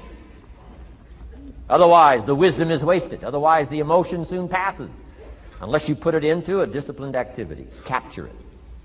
Disciplines is called how to capture the emotion and how to capture the wisdom and translate it into equity. Disciplines. Now, here's what's important about disciplines. All disciplines affect each other. In fact, here's a good philosophical phrase. Everything affects everything else. Nothing stands alone. Don't be naive in saying, well, this doesn't matter. I'm telling you, everything matters. There are some things that matter more than others, but there isn't anything that doesn't matter. Okay. We all pity the man who says, well, this is the only place I let down. Not true. Key to take home. Every letdown affects the rest of your performance. Every letdown affects the rest. This is part of the educational process on personal development. If you don't take the walk around the block, you probably won't do the apple a day. If you don't do the apple a day, you probably won't start building your library. If you don't build your library, you probably won't keep a journal, and you won't take pictures, and then you won't do this, you won't do wise things with your money, won't do wise things with your time, won't do wise things with your possibilities and relationships, and the first thing you know, 6 years of that accumulated, and we say you have messed up. So the whole key to reversing that process now is to start picking up these disciplines. Now here's the positive side. Every new discipline affects the rest of your disciplines. Every new one affects the rest. That's why action is so important. The least action, the smallest action. Take it. Because when you start accomplishing and the value starts to return from that one action, it'll inspire you to do the next one and the next one and the next one. You start walking around the block, it'll inspire you to get an apple. Get an apple, it'll inspire you to get a book. Get a book, it'll inspire you to get a journal. Get a journal, it'll inspire you to grow, develop some skills. All disciplines affect each other. Every lack affects the rest. Every new affects the rest. The key is to diminish the lack and set up the new. And you've started a whole new life process. Key. Also, one more thought on discipline. Here's the greatest value of discipline. Self-worth. Self-esteem. People are teaching self-esteem these days, but they don't connect it to disciplines. The least lack of discipline, and it starts to erode our psyche. One of the greatest temptations is to just ease up a little bit. Right? The slightest lack of doing your best starts to erode the psyche. Instead of doing your best, doing just a little less than your best. Sure enough. You say, well, it's just going to affect my sales. No, it's going to affect your consciousness. It's going to affect your philosophy. Now you've begun in the slightest way to affect your own philosophy. Here's the problem with the least neglect. Neglect starts as an infection. And if you don't take care of it, it becomes a disease. And one neglect leads to another. And the worst of all, when neglect starts, it diminishes our self-worth, our self-confidence, our self-value. You say, well, how can I get back my self-respect? I'm telling you, you don't have to go to 29 classes. All you have to do is start the smallest discipline that now corresponds to your own philosophy, like I should, and I could, and I will. No longer will I let neglect stack up on me so that I will have the sorry scenario 6 years from now, giving some excuse instead of celebrating my progress. That's the key to discipline. Okay? Let's get kids involved in the least of disciplines. One more, and then one more, and then another one, and then another one, and then some more. And the first thing you know, you're starting to weave the tapestry of a disciplined life into which you can pour more wisdom and more attitude and more strong feeling, more faith and more courage. Now you've got something, a vessel in which to put it. And now the equities start to flow. And the early return, I'm telling you, if you'll start this process, the early return will have you so excited. You'll commit yourself to this strategy for the rest of your life. You'll never go back to the old ways. Join a new crowd. Join a new group. The disciplines to do it. Take action. I recommended the last time I was here the little book, Richest Man in Babylon, and I said I've lectured now to over 3 million people in the last 33 years, and I've recommended this little book to almost all of them, I think. Guess how many have actually gone and got this little book? Answer, very few. My best guess is 10%. Such an easy thing to do. In that last seminar, right, I suggested this little book, number one, is easy to find. Number two, it's easy to buy. The most you can pay for it, $6, $7, $8. You can borrow that from your kids. And number three, it's easy to read. It's in story form. That's why I use it for teenagers, teaching them how to be rich by 40, 35, if you're extra bright, much sooner, if you find a unique opportunity. But if it's easy to find and easy to buy, and if it's easy to read, why wouldn't everybody go get it? We don't know. What do you know? You don't know. I don't know. Nobody knows. Here's how profound it is. Some do and some don't. Now here's the numbers. About 10% do. 90% don't or won't. And we don't know the mystery of that. And I'm telling you, 10 years from now, those numbers will still be the same. 10% will, 90% won't. The numbers don't change. Only the faces change. You're looking at one of the faces. I used to belong to the 90% who couldn't be bothered even if it was easy. Guess how many people have a library card? Wisdom of the world available. Transform your life in any value amount you want. By the way, how much is a library card in Texas? Free. Here's what free is. Easy. I mean, it can't be any easier than free. Somebody says, well, would you bring it by? Well, no. At least you got to go get it. No.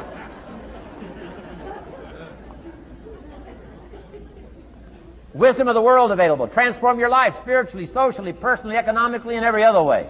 Teach you how to be rich and powerful and sophisticated and healthy, influential. How many people have a library card? Answer, 3%. 95, 97% couldn't be bothered. Guy specializes in happy hour, but he doesn't have a card. And now readily and quickly blames the government and blames his company and blames policy and blames the pay scale. When if he only knew, if he joined the 3%. Here's my advice to you today. Walk away from the 97%. Don't talk like they talk. Don't act like they act. Don't go where they go. Don't specialize in what they specialize in. Throw away the blame list they cling to. Start you a new life. You say, well, is it as simple as getting a library card and join the 3%? And the answer is, of course. Of course. That's how easy this stuff is. This is so easy. It's so simple. It's not complex. You don't need a 2,000-year-old guru. You don't need multi-track affirmations. I'm telling you, don't. Affirmation without discipline is the beginning of delusion. Key. Don't let somebody sweep you into some contrary way to nature itself says, unless you labor. The miracle of the seed and the soil and the seasons and God and all the other stuff that's available, sunshine and rain, that's not available to you by affirmation. It is only available to you by labor. So labor well. Okay. Learn well. Discipline yourself well. And you can have all the treasures you want. This stuff's easy and simple. It's not ocean waves and seagulls. You don't have to move to Sedona where all the force fields come together in Arizona.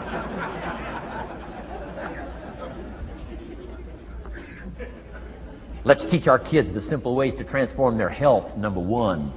Their economics, number two. Their ability to communicate, number three. Their life and treasure and lifestyle, number 4. Spirituality, number 5. And the list goes on and on. Let's not leave out any of the least of disciplines that encourage us to do the next one, to do the next one, to do the next one. First thing you know, this whole scenario for you is spinning up instead of out of control on the negative side. This is all you got to do. It's as simple as this. It's as simple as a start, committing yourself to life change. And once you start down this road, I promise you, you'll join the 10% and the 3%. We're going to talk financial independence in just a little while. Guess how many people can retire from the income of their own personal resources when it comes time to retire? Answer, 5%. In the most independent country in the world, 95% are dependent, 5% are independent. Take charge of your own retirement. I'm telling you, if you take charge of your own retirement through personal development and all these skills we've taught today, plus what's coming up, financial independence, I'm telling you, take charge of your own retirement, you can multiply it at least by 5, maybe by 10, maybe by 20, maybe by 100. Let the government take care of it, some company take care of it, you got to divide by 5. Take charge of your own life, take charge of your own day, take charge of your own conversation, take charge of your own family, take charge of your own possibilities. And learn these skills, develop this kind of strategy, and I'm telling you, life will open up for you. Join the 3%. Join the 10%. Join the 5%. Walk away from the 95%. In our Leadership Weekend we teach, find out what poor people read and don't read it.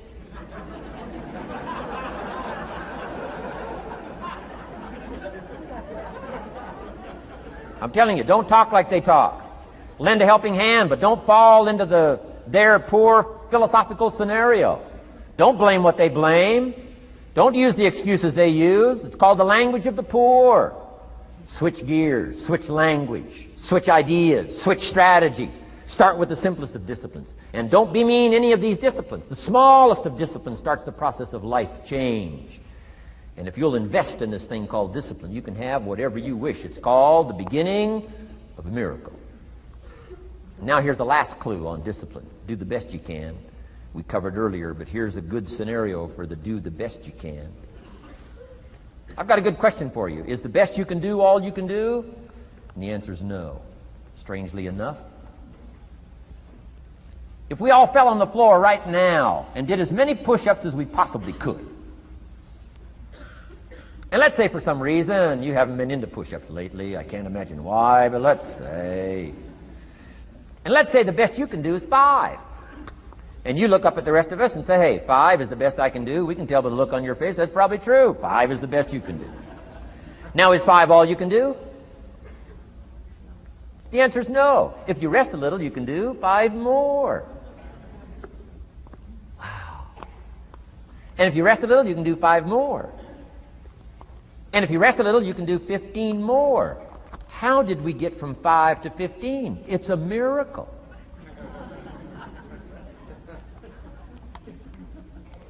And if you rest a little, you can do 15. Rest a little, you can do 15. Rest a little, you can do 20. How did you get from 5 to 20? It's a miracle.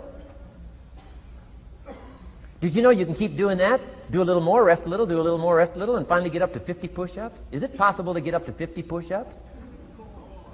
Of course. How do you go from 5 to 50? It's a miracle. How do you get a miracle going? Number 1, do what you can. Don't leave out what you can, from writing a letter to your mother in Florida. Start cleaning it all up. 2, doing the push-ups. Go from 5 to 50. It's a miracle. Number 1, do what you can. Number 2, do the best you can. Here's number 3, rest very little.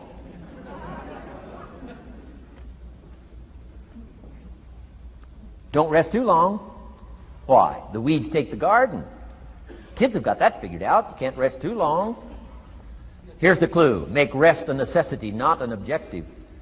The objective of life is not to rest. The objective of life is to act. Think of more disciplines. Think of more ways and means in which to use your own wisdom and your own philosophy, and use your own attitude, your own faith, your own courage, your own commitment, your own desires, your own excitement. Invest it, invest it, invest it, invest it in discipline so that it's not wasted. The smallest of discipline. Thereby transform your life. Join the 5%, join the 10%, join the 3%.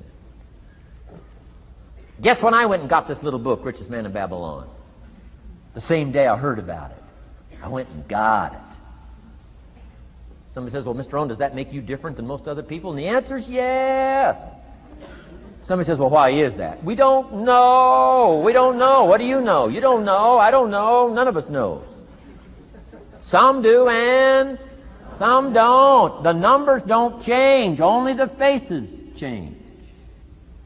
From those who get in on a seminar like this, listen to a dynamic sermon, read a book, listen to some cassettes, take seriously the next conversation of a friend who wants to level with you, and do something about it. And you can walk away from the 97% and not live there anymore. Because if you don't, the next 6 years of your life will be like the last 6. Mr. Shove said to me, Mr. Rohn, 6 years now you've been working. I'm telling you, the next 6 years of your life is going to be like the last 6, unless you take advantage and start making these personal changes. I made the changes, totally revolutionized my life. So take a look at the next 5 years of your life. It's going to be like the last 5, unless you change. And if you will change, everything will change. Join the 5%. 10 years from now, the numbers are going to be the same. But I'm telling you, some faces in this audience can change and start showing up in the 3% crowd, in the 5% crowd, in the 10% crowd, and thereby dynamically affect your life and your future. Develop these strengths. Now here's the last ability. Develop the ability to share. Pass along to someone else. If you've picked up a good idea today, pass it along. Don't let it stay. Pass it along. A book, if you take one of these little books I've suggested home and it affects you, pass along. Say, hey, I found a book, really helped me. I found a book, got me thinking. I found a book, changed my health. I found a book, got me inspired.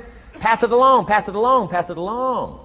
Here's what's exciting about sharing. If you share with 10 different people, they get to hear it once, you get to hear it 10 times. So it's probably going to do more for you than it is for them. But it's called what? Everybody wins. When somebody shares, everybody wins. Wow. Share your ideas, share your experiences, share your knowledge. You can have just as much pleasure as I do. I said, giving this seminar, this is one of my joys in life. Give a seminar like this, make the best investment I can of words and spirit and heart and soul and time, energy. I don't have to work this hard. But I gladly work this hard. Why? I want the return. Your words touch my life. See, that's heavyweight stuff. You can't buy it with money. But I'm telling you, you can get the same thing started by recommending a book. Somebody will read that book, and then they'll read another one, and they'll read another one, and they'll come to you someday and say, you got me started. That book you recommended turned my lights on, turned my mind around, got me thinking, got me pondering, and I've been on track ever since. You can get just as much praise as I do if you'll share. Share with your children. Share with your colleagues. Share with everybody that comes within your grasp. Share. Now here's what sharing does. Not only helps you, helps the person you share with. Here's what else it does. Makes you bigger than you are. If I had a glass of water up here and it was full, question, can that glass hold any more water? If it's full, if the glass is full, can it hold any more water? The answer is yes. But for it to hold more, you got to pour out what's already in. That's what I'm asking you to do. If you're full of ideas, if you're full of good things, I'm asking you to pour it out, pour it out, pour it out. Why? I'm telling you, more will be poured in, poured in, poured in. Next, when you do pour out, you become bigger. Not like a glass that stays the same. Human beings have the ability to grow in consciousness and awareness and capacity. It's unlimited capacity. I found out kids don't lack capacity. In Europe, the kids speak what? 2, 3, 4, 5, 6 languages. When I grew up, my father spoke German, never taught me. My mother spoke French, never taught me. They were trying to get away from all the old world languages back then. Had no concept how valuable languages were going to be in the future. Just didn't know. So they abandoned the German, abandoned the French. I could have learned all 3 languages instead of just English. My girls went to school in Beverly Hills. They've turned that around. In first grade now in Beverly Hills school system, they offer 3 languages besides English. French and German, Spanish. Why? Because kids can learn 2 languages just as easy as 1.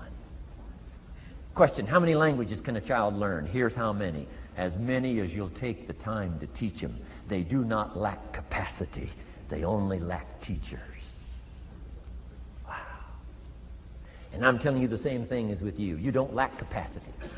But here's how you expand your capacity. And that is to share what you've got. Now you get bigger. Share some more. Now you get bigger.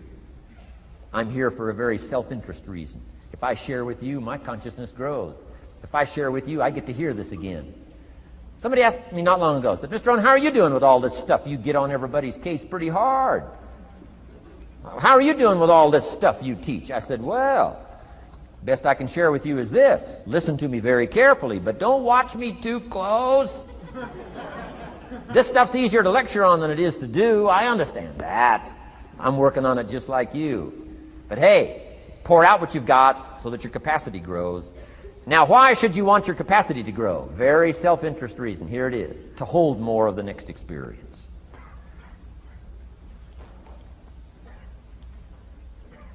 You mean to tell me that sitting in this audience, some people will get more out of it than others? And the answer is yes. If you haven't been into expanding your own capacity lately, you might not get much from this seminar. But if you've been into expanding your capacity, and you've been sharing, and you've been doing all this stuff, I'm telling you, no telling what all this could mean to you today, this chance to grow, change, develop, absorb, take in. I'm asking you to expand and grow so you can hold more of the next experience. Some people can't be very happy. You could pour happiness out on the whole world. Some people can't be very happy. Why? They're not big enough. If you're small, you don't get much. Small in comprehension, small in the ability to think and wonder, small in appreciation, no matter how much is poured out. Prosperity can be poured out on the whole country. Some people don't get much. Why? They're too small in their thinking, too small in their ability to share, have not expanded to their full capacity. Don't be like that. Now, some people aren't going to get much because they've got their cup turned upside down. You couldn't put anything in. Learn to share. It's a glorious, glorious experience. Okay, enough on personal development. Let's cover now setting goals. Let me show you something that turned me every way but loose. I've never been the same since I found out about it. Learning how to set goals.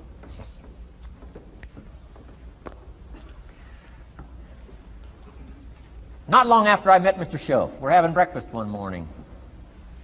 Mr. Schoaf said, Mr. Rohn, now that we've gotten acquainted, we know each other fairly well, he said, maybe one of the best ways I can help you, he said, let me see your current list of goals. Let's go over them and talk about it. And I said, what? I don't have a list. He said, well, Mr. Rohn, if you don't have a list of your goals, he said, I can guess your bank balance within a few $100s. Which he did. And that got my attention. I said, you mean my bank balance would change if I had a list of goals? He said, drastically. So that day I became a student of setting goals. And I've used it to dynamically affect my life. I've taught it to some of my business colleagues. We use it to do business around the world. Setting goals. It can turn out to be a drama for your life. Here's what goals are. Your vision of the future. Your vision of the future. Now, there's 2 ways to face the future. 1, with apprehension. Number 2, with anticipation. Guess how most people face the future? With apprehension. Why? Major reason why. They don't have it well designed. They've left the design of their future to somebody else. And if you don't make plans of your own, guess what? You'll probably fall into someone else's plans. Guess what someone else may have planned for you? Not much. You got to make a list of this not much stuff. I'm telling you, people all their lives count on this not much list. If all of your negative relatives all turn positive, what will that do for your future? Not much. If prices come down a little, what will that do for your future? Not much. If the economy gets a little better, what'll that do for your future? Not much. If circumstances get a little better, what'll that do? Not much. If the weather gets a little better over the next few years, that'll do. Not much. I mean, you could go right down this whole scenario list. Most people all their lives, with their fingers crossed, count on this not much list. That's why 10 years from now, they'll be driving what they don't want to drive, living where they don't want to live, wearing what they don't want to wear, doing what they don't want to do, having what they don't want to have, maybe become what they didn't want to become. And it all starts by counting on something that's not going to count much. You say, well, then how can my life dramatically change? You got to count on yourself. And here's one of the things you got to count on: your ability to design the future. It's called the promise. And the promise of the future, if you'll design it well, can have an awesome effect on your life. But if you face the future with apprehension, you'll take hesitant steps all day, uncertain steps all day. And if you take uncertain steps all day for 6 years, you can imagine how empty your life can be. We've got to help our kids with the promise of the future. Now here's what's connected to the promise: the price. The price to pay. But I'm telling you, the price is easy if the promise is clear. One of the better notes to make for today. The price is easy if the promise is clear and powerful. But the price seems almost too much to pay, too much to get over, too much to accomplish if the promise isn't clear, if the promise isn't powerful. I'm telling you, kids will pay the disciplines if they can see the promise. One of our biggest challenges as parents in the 90s is to help our kids see the promise of the future. That's why I'm teaching financial independence, how to become wealthy and powerful and sophisticated and healthy and unique. All of the stuff kids would hope to go for. It's all possible. This is America. That's the promise of the future. The price, a few simple disciplines practiced every day. And I'm telling you, the kids will pay the price of the simple disciplines if they can see the promise of the future. But if they can't see, they don't want to pay. And the same is true of all of us. We will pay the most extraordinary disciplines if we can see the promise of the future, called setting goals. So I'm asking you to get a handle on the future. I'm asking you not to leave it to anyone else. Don't leave it to the company. Companies got their own goals. I'm asking you to set your own goals, your personal goals. Income goals and financial goals and health goals and spiritual goals. And where do you want to go and what do you want to do and what do you want to see and what do you want to be? That's it. Promise of the future. Design your own future. It's within your hands and your capacity to do so. Here's how simple now goal setting is. It's not mysterious. You don't have to anchor, you don't have to focus, you don't have to visualize, none of that stuff. Here's how simple goal setting is. Changed my life. Decide what you want and write it down. I mean, that's how profound this stuff is. Decide what you want and write it down. Make a list. Where do you want to go? What do you want to do? What do you want to see? What do you want to be? What do you want to have? What do you want to share? What projects would you like to support? What would you like to be known for? What skills would you like to learn? Some extraordinary things you'd like to do, ordinary things you'd like to do, right? Silly little things you'd like to do, very important things you'd like to do. Decide on all that stuff and write it down, write it down, write it down. That's how simple this stuff is. And it's your own private list. If it's really private, you know, on your list, put some stuff in code where nobody can understand it if this list fell into unfriendly hands. Okay. And simple things, whatever. Foolish things, doesn't matter. It's your list. I had a little revenge on my first list. Budget finance, who used to harass me. I got 2 or 3 payments behind. This one guy called incessantly. Said, we're going to come get your car, drag it rear end up down the street in front of your neighbors. Put me down something fierce. When I met Shof, got my life straightened out, one of the first things on one of my lists was budget finance. And when I finally got the money, I needed a little drama in my life. Finally got the money to pay him off. I put it in small bills in a big briefcase. Walked into the budget finance office on Wilshire Boulevard in Los Angeles. The guy who harassed me so often, his desk was about 3 back. I opened the door, walked in, right up to his desk, stood right in front of him, never said a word. He said, well, what are you doing here? Didn't say a word. I opened up this briefcase, dumped this pile of money all over his desk. I said, count it. It's all there. I'll never be back. Turned around, walked out, slammed the door. Now that might not be noble, but you got to try it at least one time. Pay off with a little drama.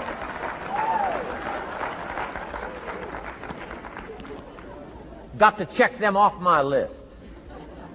Keep your list with you. I keep my list in my journal so that I can go back. 5 years ago, here was my list. And I'm a little embarrassed. Here's what I thought was so important now. How my philosophy has changed. From 10 years ago, 5 years ago, 3 years ago. Here's my old list. Here's my new list. Here's what's valuable to me now. Here's what I want my life to be now. Here's where I want to go, what I want to do, what I want to see. Keep your lists of goals so that it shows your growth, shows your ability to change and grow. Your philosophy grows and expands what's valuable. Setting goals. Doesn't matter how small, foolish it is.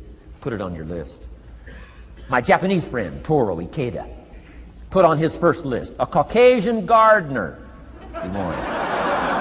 Thought that was good.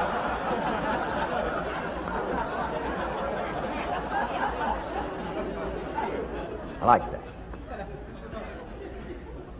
Have you got this profound thing now on setting goals? Here's how profound it is. Decide what you want and write it down. Get together with your wife, decide. Get together with your kids, decide. Get together with your business colleagues, decide. Write it down. Make a list. Okay, that's how easy it is. Now let me give you one more scenario on setting goals. When I started making my first list, Mr. Shoaff said, Mr. Rohn, looks like we're going to be together for a while. He said, I've got a suggestion for you. He said, I think one of the first goals you ought to set, you're a 25-year-old American male. Sure, you've made some mistakes, but now you're on the road to better things. You got a family, worth it. Reasons makes the difference. And he said, you've got every reason to do this. He said, why don't you, among all the goals you're going to set, he said, why don't you set a goal to become a millionaire? A millionaire. This is America. All the possibilities are available. Why don't you set a goal to become a millionaire? He said, it's got a nice ring to it. Millionaire. Enough zeros to impress your accountant? Millionaire. And he said, here's why. Now I thought, the man doesn't need to teach me why. I'm thinking, wouldn't it be great to have $1 million? He said, no, that's not it. Here's why. And I had one of the greatest lessons I ever learned, and I'm about to share it with you. This will be worth the price of being here today if you can capture what I'm about to share with you. Babysitter fees, whatever else you paid. Some of you missed some sales today to be here, so this is a costly day for you. But what I'm about to share with you changed my whole life. Here's what Mr. Shoaff said. Set a goal to become a millionaire. And he said, here's why. For what it will make of you to achieve it. And I got one of the greatest classes in one sentence I've ever received in my life. Set a goal that'll make you stretch that far. For what it will make of you to achieve it. What a brand new reason for setting goals. What an all-encompassing challenge to have a better vision of the future. What for? To see what it will make of you to achieve it. And here's why. The greatest value in life is not what you get. The greatest value in life is what you become. Major question to ask on the job is not, what am I getting here? That's not the major question. The major question to ask is, what am I becoming here? It's not what you get that makes you valuable. It's what you become that makes you valuable. So Shoaff said, set a goal to become a millionaire. For what it will make of you to achieve it. Then he said, when you finally have become a millionaire, now, he said, what's important is not the money. I thought, wow, I've got some more to learn. He said, no, Mr. Rohn, I'm telling you honestly, you could just give the money away. Now, I did better than that, right? I told you. I lost it all. I'm rich by the time I'm 31. I'm a millionaire. I'm broke by the time I'm 33. So I didn't have to give it all away. I lost it all. Foolish mistakes I made. I'm a farm boy from Idaho. That early money drove me bonkers. I used to say, how many colors does it come in? I'll buy them all. I went crazy over that first money. I just went crazy. And then I made that one foolish mistake, right? Continuing guarantee. I mean, I'm so naive off the farm. I don't know what continuing means. And a few other mistakes. And by the time I'm 33, I'm broke. Now I've made and lost millions since then. But what an experience that was. And I'm telling you, the man was right. When I finally was broke at age 33, guess what I discovered? My money did not mean that much. It represented only a fraction of all my assets. Shoaff said, once you become a millionaire, Mr. Rohn, you can give all the money away. Because he says, what's important is not the money. What's important is the person you've become. Now, let me give you the key phrase on setting goals. Set the kind of goals that will make something of you to achieve them. Set the kind of goals that will make something of you to achieve them.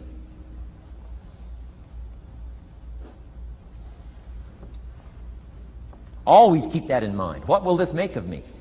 If I set this goal and go for it, not only will I achieve it, but what will it make of me in the process? What a whole new concept on setting goals. Now, there's two parts to this, and then we're wrapping up goals. Here's the first part now on this goal setting for what you become. Number one, don't set your goals too low.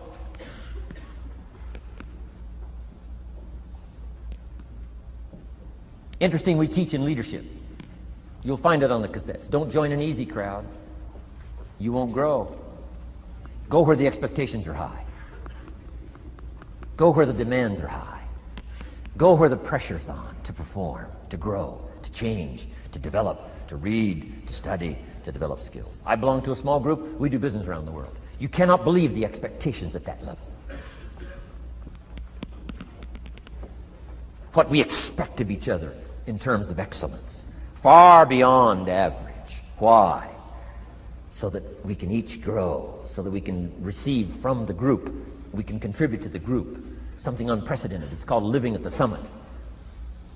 Go where the demands are high. Go where the expectations are strong, so that it'll provoke you, push you, urgently insist that you not remain the same for the next couple of years, the next 5 years, that you'll grow and change.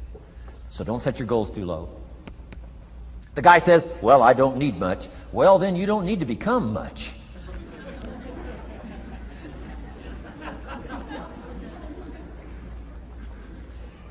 Now, here's the last part on setting goals. Don't compromise. Don't sell out. There were some things I went for back in those early years that I paid too big a price for. If I'd have known how much it was going to cost me, I never would have paid, but I didn't know.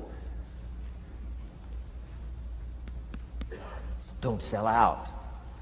Ancient phrase says, count the cost, count the cost, count the cost. An ancient story says, Judas got the money. You say, well, that's a success story. No.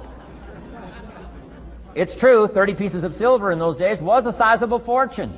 You say, well, if a guy's got a fortune, right, that's a success story. No, you don't understand. His name was Judas. Doesn't that ring a bell? Judas. You say, oh, yes, Judas, the traitor. That's right, the traitor got the money. Doesn't that change the story? And the answer is, of course, it changes the story. Interestingly enough, after Judas gets the money from becoming a traitor, he's got the money in his hot little hand, and now he's unhappy. Somebody says, well, if you had a fortune, how could you be unhappy? Well, he wasn't unhappy with the money. He was unhappy with himself. Key phrase, the greatest source of unhappiness is self-unhappiness. The greatest source of unhappiness doesn't come from outside. The greatest source of unhappiness comes from inside. And here's where the erosion starts, doing a little less than you could. That's where the beginning little infection of unhappiness starts, doing a little less than you can, not feeling that good about yourself. So don't let that happen. Judas is unhappy. He says, what'll I do? He says, oh, I'll just take the money back. Walked in where he got the money and said, here, take this money, I'm unhappy. They said, heck with you, Judas. We got what we wanted, you got what you wanted, out. They threw him out with his money. Judas says, well, what'll I do now? He says, oh, clever. Should have thought of this first. I'll just throw the money away. And he proceeded to throw his fortune away. Why would he throw his fortune away? He was so unhappy with himself. And that's not even the end of the scenario. After he threw his fortune away, he couldn't change what he became, a traitor. And now, in total abject frustration, he goes out and hangs his worthless self, which all traitors should do, save the state the money.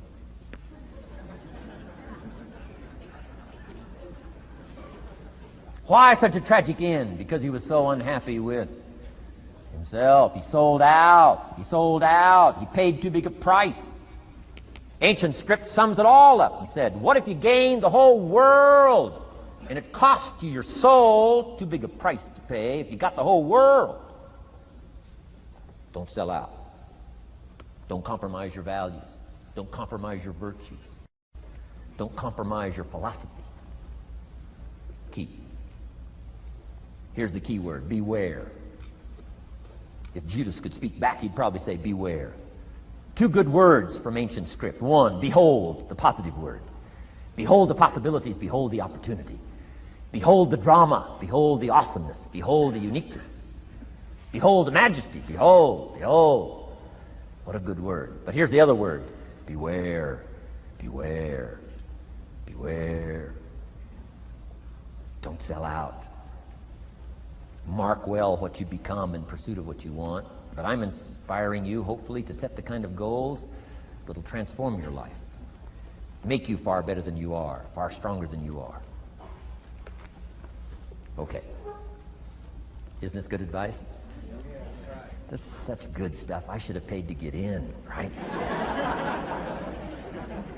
Fabulous.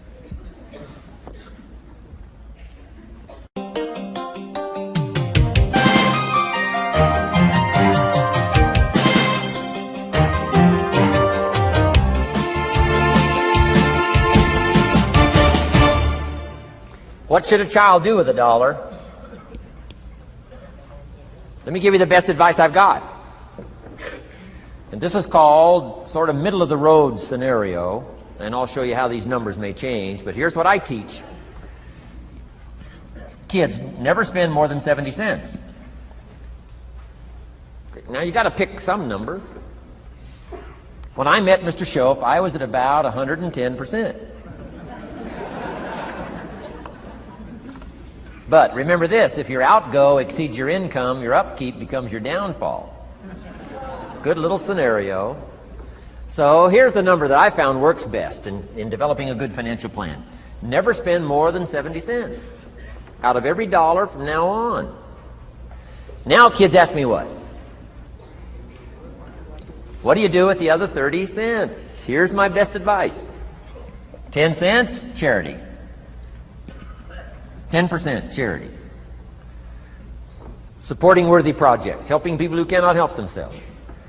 Some churches teach tithes, peace, portion. Turning back part of what you take out. Excellent, excellent philosophy. That's what that 10% is. And nothing teaches children responsibility and character better than generosity. No school, no class, no teacher can teach character better than the simple act of generosity. 10 cents out of every dollar. Now you can pick your own number. I'm just giving you my best scenario. Now the time to start this is when the amounts are small. Easy to give a dime out of $1. I'm telling you, kids will give you 10 cents out of every dollar if it's part of their philosophy, if you sell them on it. And that's the time to start, when it's easy, 10 cents out of $1. A little harder to give 100,000 out of $1 million. Someone says, oh, if I had $1 million, I'd give 100,000. I'm not that sure. We better start you early when the amounts are small, so it'll all be set in when the big amounts start to come. Okay? So 10 cents for charity. The next 10 cents I call active capital. Capital meaning try to make a profit yourself. We live in a capitalistic society. Right. Everybody now wants to join capitalism. That's why the walls are coming down. Capital belongs in the hands of the people. That's where the genius is. So the genius is to try to show a profit. Buy and sell. Render service. Show a profit. Now here's what I teach kids. Profits are better than wages. Wages are okay, but wages help you make a living. Profits help you make a fortune. The key is to just understand philosophically a little simple economic scenario. And there's all kinds of ways to make a profit. I'm working on a new book. Here's what it's called. I think it's going to be called, Of Course Kids Should Pay Taxes. It's going to be an interesting book.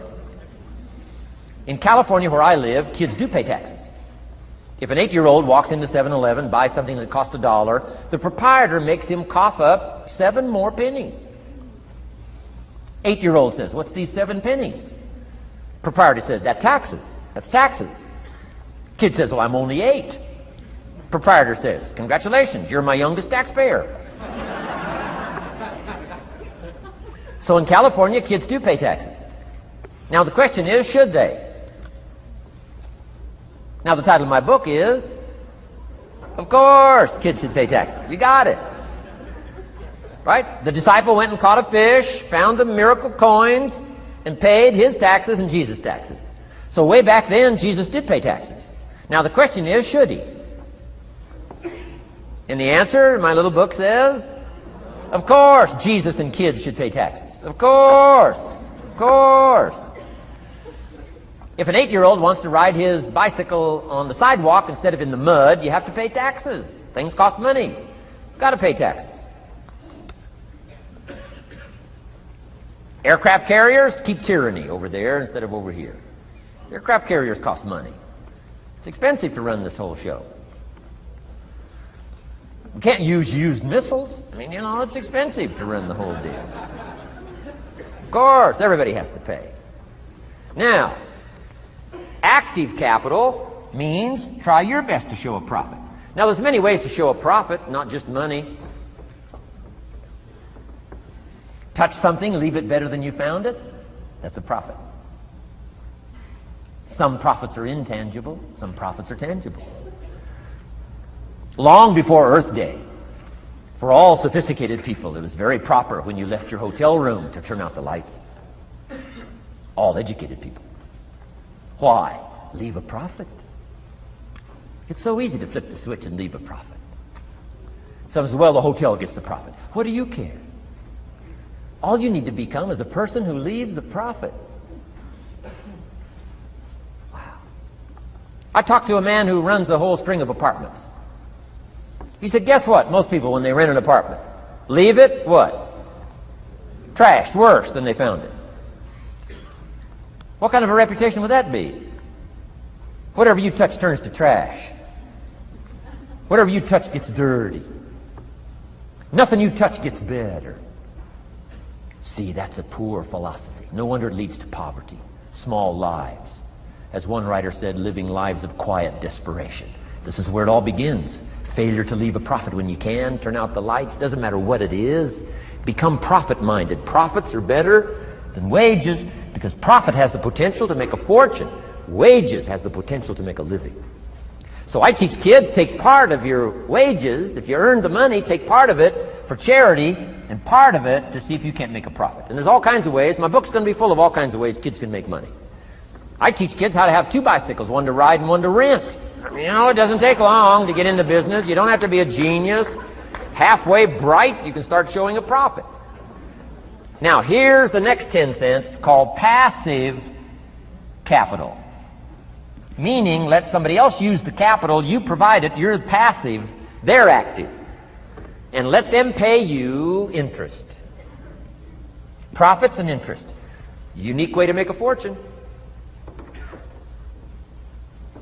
In fact, there's a Bible philosophy. I teach teenagers this Bible philosophy. Here's what it teaches. The borrower is servant to the lender.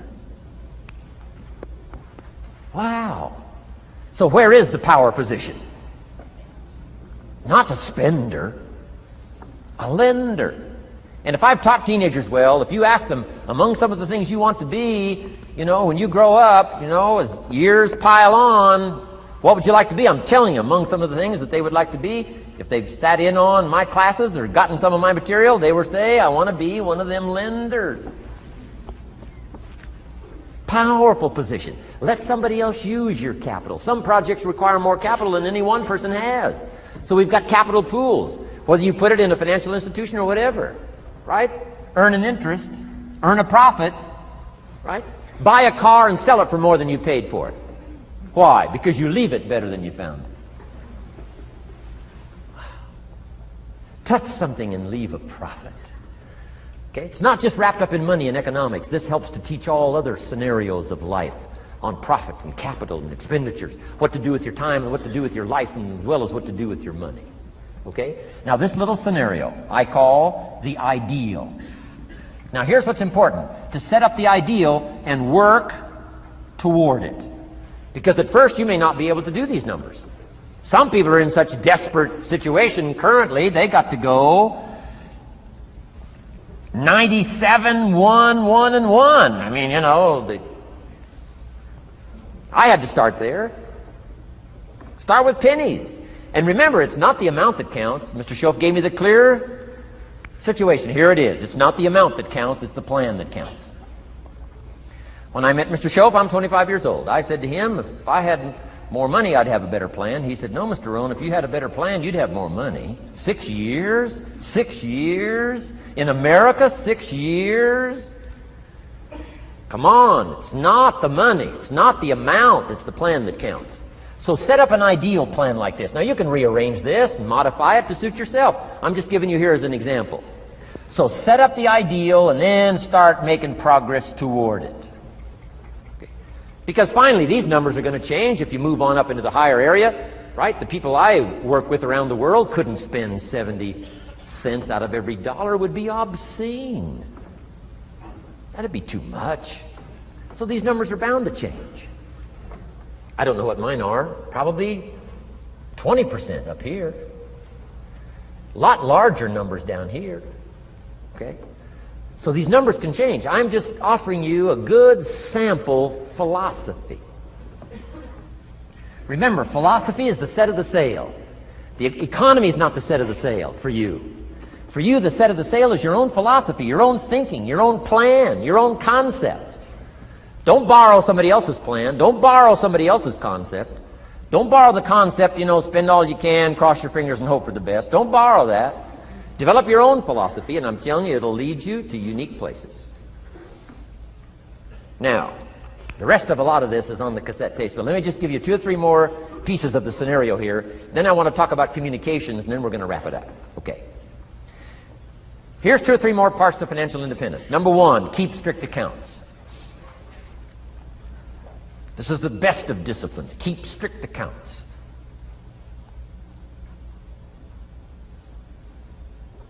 Did you ever hear this expression? I don't know where it all goes. Did you ever hear that? I don't know where it all goes. Oh, we'd love to have you run our company. You don't know where it all goes. Whoa. Did you ever hear this? It just gets away from me. It just seems it just gets away from me. We'd love to turn the world over you. It just gets away from you. Come on, you got to have better disciplines than that. Let that be the 90%. Let that be the scenario of the 97%, but don't let it be your scenario. Don't let it become your philosophy. Keep strict accounts. Next, a new attitude. I had to develop a new attitude as well as new concepts. Here's what I used to say. I hate to pay my taxes. Schoaf said, well, that's one way to live. I thought, well, doesn't everybody hate to pay their taxes? He said, no. No, a few of us have gotten way past that. He says, once you understand what taxes are, here's what taxes are in our governmental system in our society. Taxes is how you care and feed the goose that lays the golden eggs. Democracy and liberty and freedom. Free enterprise. Wouldn't you want to feed the goose that lays the golden eggs? Somebody says, well, the goose eats too much. That's probably true. I understand that. Of course that's true. But see, better a fat goose than no goose. And here's the truth be known. We all eat too much. Let not one appetite accuse another. Of course the government needs to go on a diet. So do most of us. But hey, you still have to care and feed the goose that lays the golden eggs once you understand that that's what it's for. See, it is so important, the right attitude. Here's what I used to say. I hate to pay my bills. You open up the mails, nothing but these window envelopes, bills. I hate to pay my bills. Shoaff said, well, that's one way to live. I said, well, doesn't everybody hate to pay their bills? He said, no, some of us are way beyond that. I said, is it possible to love to pay your bills? He said, yes. Reduce your liabilities? Increase your assets? Wouldn't you love to do that? So start a whole new attitude here. Next time you pay $100 on an account, put a little note in there and say, with great delight, I send you this $100. I mean, they don't get many letters like that. Reduce my liabilities, increase my assets. My picture's changing. My picture's improving. I love to pay my bills. Keep the money in circulation. Pay my taxes, feed the goose that lays the golden eggs. It's a matter of attitude. And here's the last on attitude. Everybody must pay. Of course, life is called opportunity, but life is called price. But we must all pay. We must all share.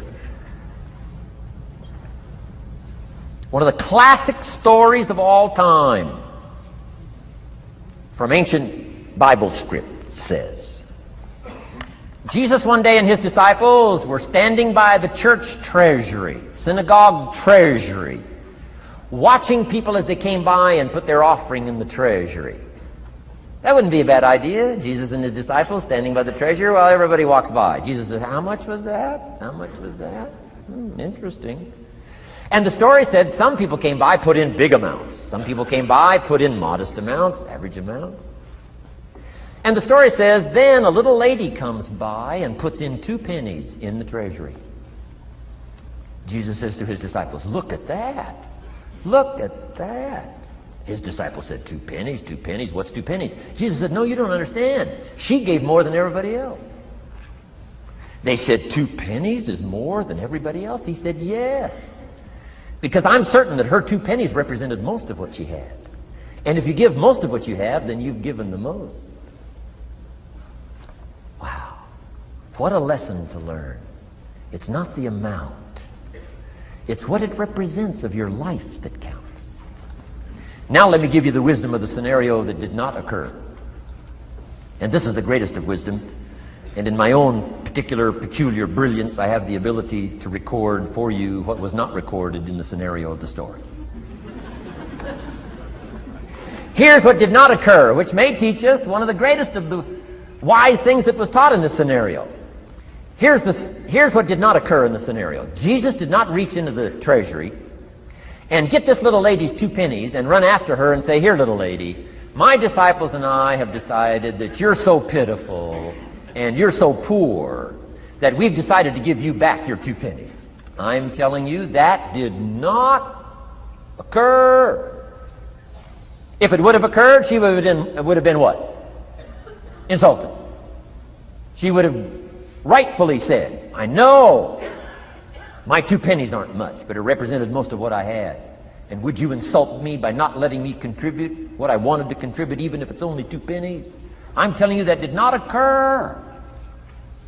Here's part of the wisdom of the story that was not recorded. Jesus left her pennies in the treasury, meaning everybody has to pay, even if it's only pennies. That's the key. And whether you start with pennies or whether you start with dollars or whether you start with nothing, remember, part of the scenario is to spend, of course. Part of the scenario is to invest, and part of the scenario is to show a profit, and part of the scenario is to help take care of people who can't take care of themselves. If you'll set up your own philosophy, I'm not asking you to buy my philosophy. I'm not asking you to adopt my numbers. I'm only wanting to provoke you to think, for you to come up with a splendid economic philosophy that's got you up early and got you up late, has got you thinking and pondering ways to use your resources and turn it into the dreams you want for the future. And that's my little story on financial independence. Okay. Here's the next to the last subject, communication. How to affect other people with words. I've got just a little 4-point program here for you to consider The whole expanded version now, 3 days, right? 3 days of all this is in that package that you're taking home.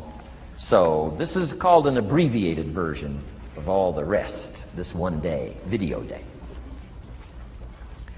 4 steps to good communication. Here's number 1, first of all. Words can work miracles.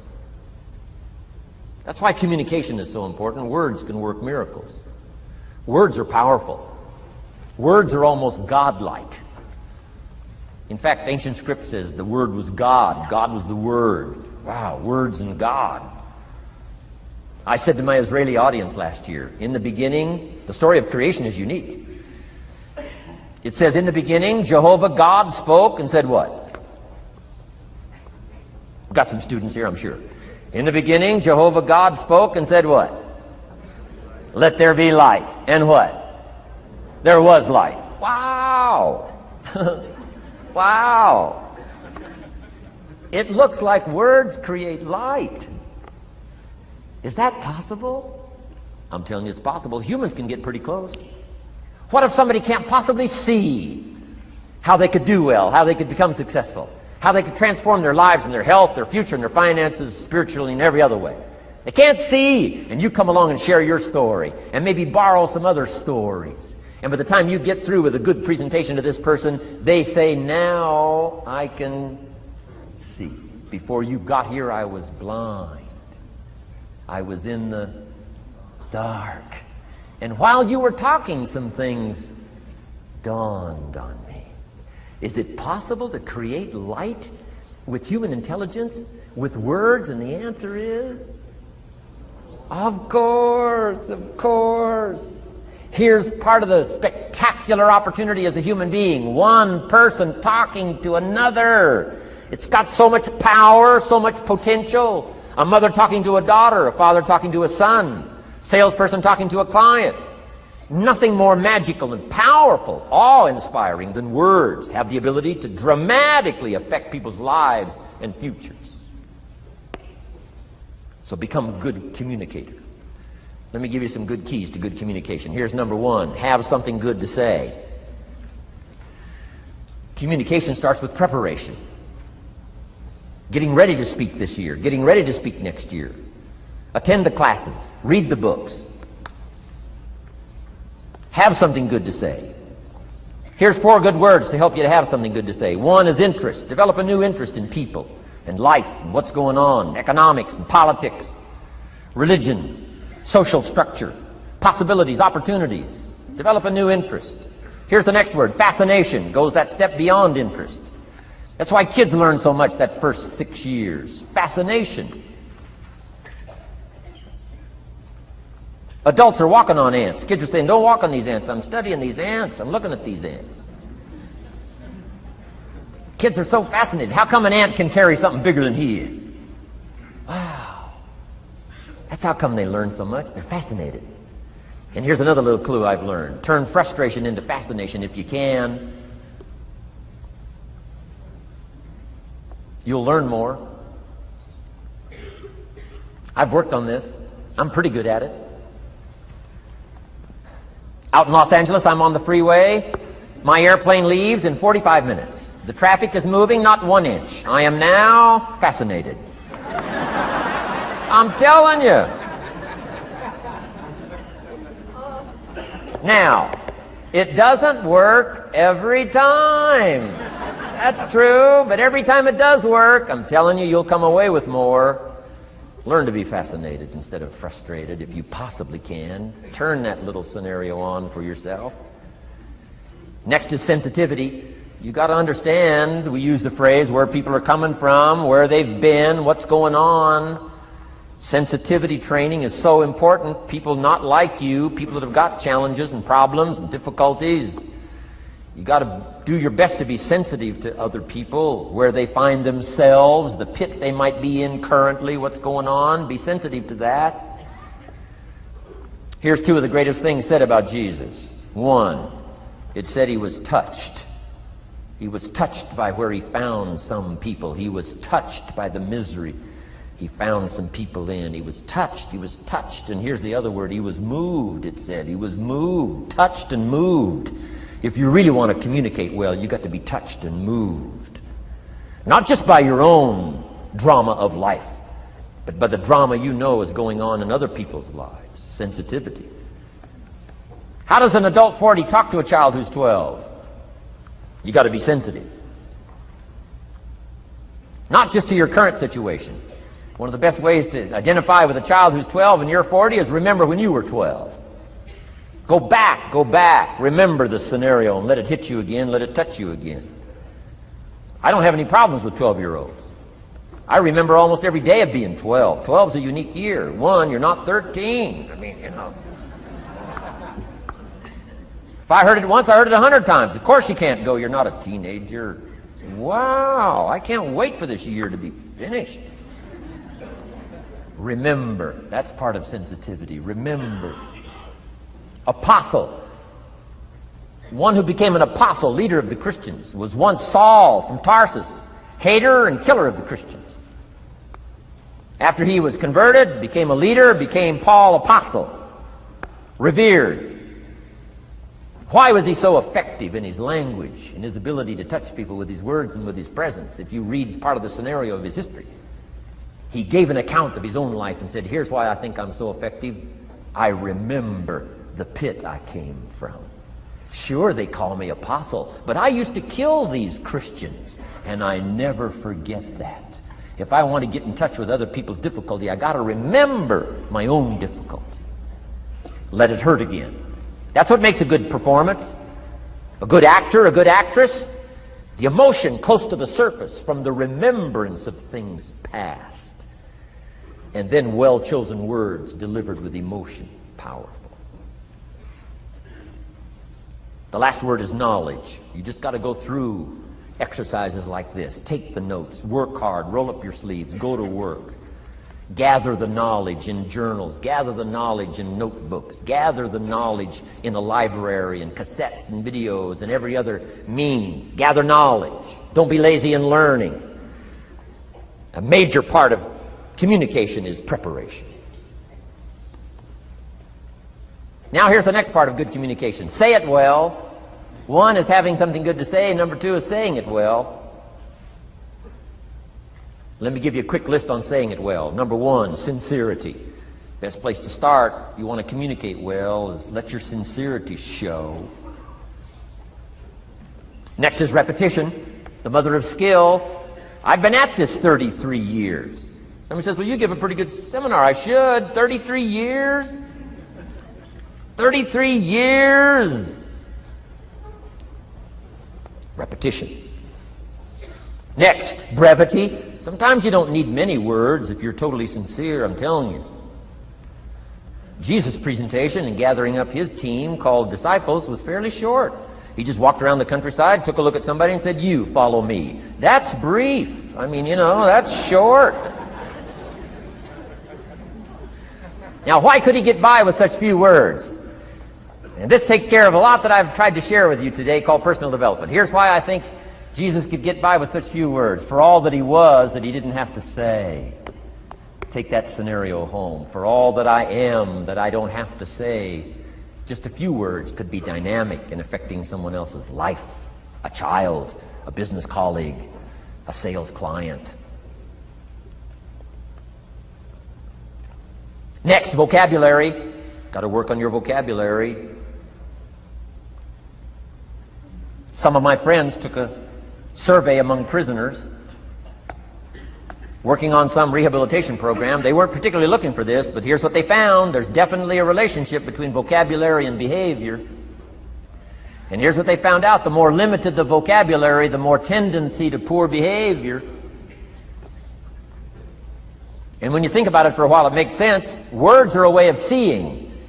And if you don't have a good vocabulary, you can't see very well. Can you imagine the mistakes in judgment when you can't see very well? Next, words are a way of expressing what's going on in your head, what's going on in your heart. What if you can't see well and you can't express well?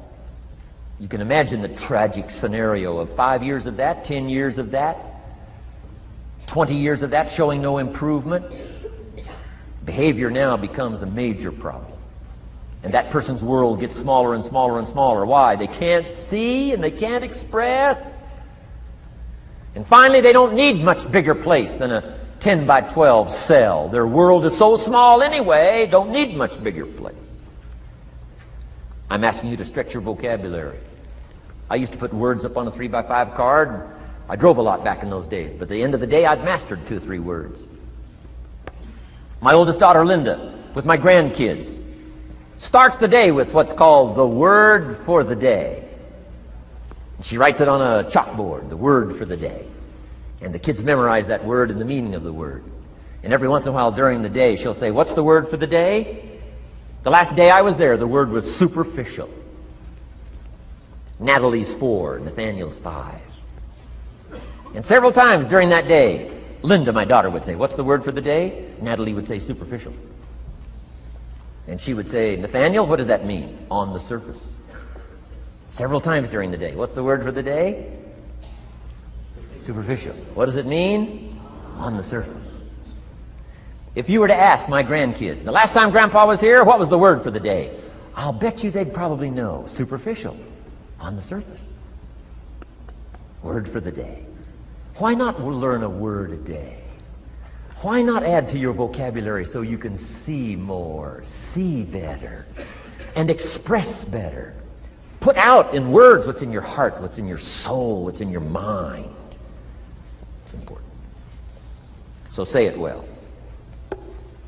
Here's number 3. Number 1 was have something good to say. Number 2, say it well. Here's number 3. Read your audience. These are just simple concepts now. You've got to add some of the details, but that's what I'm mainly good for, is concepts. Read your audience. If you're talking to a child, you've got to study the face of the child. You've got to study a little body language. You've got to study what's going on. So you'll know whether to shift gears, come on a little stronger, ease off a little, might be too strong, search for another illustration, soft, strong. A lot of that is dictated by reading your audience. When I first started lecturing, I had some challenges here. I was so absorbed in my notes, lecturing like this. I'm telling you, in those early days, the audience could have left and I'd kept right on going. I didn't know what was going on down here. I didn't know what was going on over here. I didn't have any idea what was happening over here, whether I should come on a little stronger, ease back. I didn't know. I couldn't read my audience. So, read your audience. A prospect, read. Now let me give you some ways to read. Number 1, by what you see. Body language tells us some things. How to shift gears, whether to go on, whether to stop. If you're talking to somebody and they're leaning toward the door, that means you gotta hurry, right? They're not gonna be here long.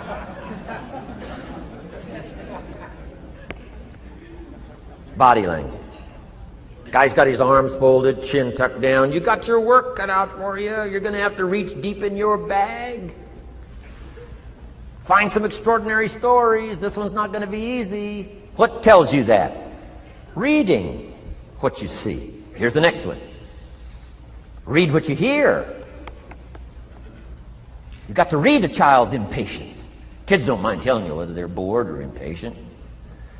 Kids' attention span is short. Doesn't last long. You've got to get it said. You start talking to a child, 30 seconds they say, "How long is this going to take?" Whoa! Read. Listen. Listen for the response. Now you'll know whether to shift gears, change your language, find a new illustration, soften, stronger. Read your audience. Read what you see, read what you hear. And here's one of the most important. Read what you feel.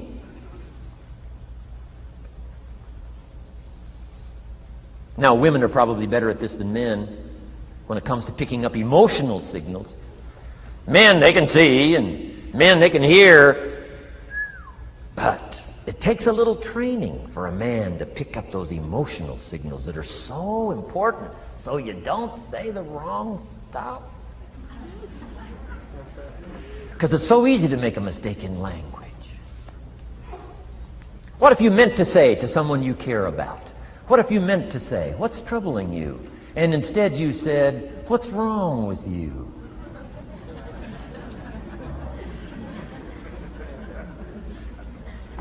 communication. So read the emotional signals. If we could learn from the women on this emotion. Women have this uncanny antenna picking up this stuff. Woman says, doesn't feel right. I mean, what does that mean? It doesn't feel right. It doesn't feel right. Whoa. Women have got it though. Seems to be built in. Especially danger. Women pick it up quicker than men. It's built in, I think. Way back, right? Man was the provider, Mama was the protector at home. So she picked up this scenario of danger, I think, these signals. But they are good. In the middle of the night, Mama wakes up.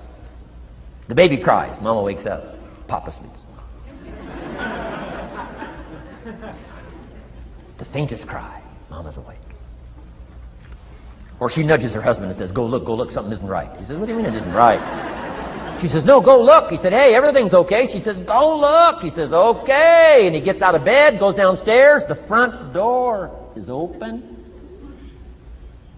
How did she know that? We don't know. I mean, she just knows. She just knows. But I'm telling you, it's so valuable in communication to be able to pick up the emotional signals as well as what you see and as well as what you hear. It's so important. But women are good. Ancient scenario says this: there are shepherds and there are sheep and there are wolves. What a good life scenario. But it doesn't stop there.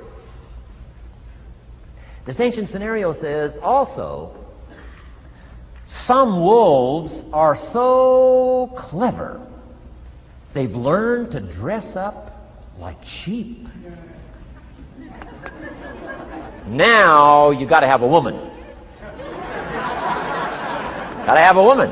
Man says, looks like a sheep, talks like a sheep. Woman says, ain't no sheep. Take my word for it.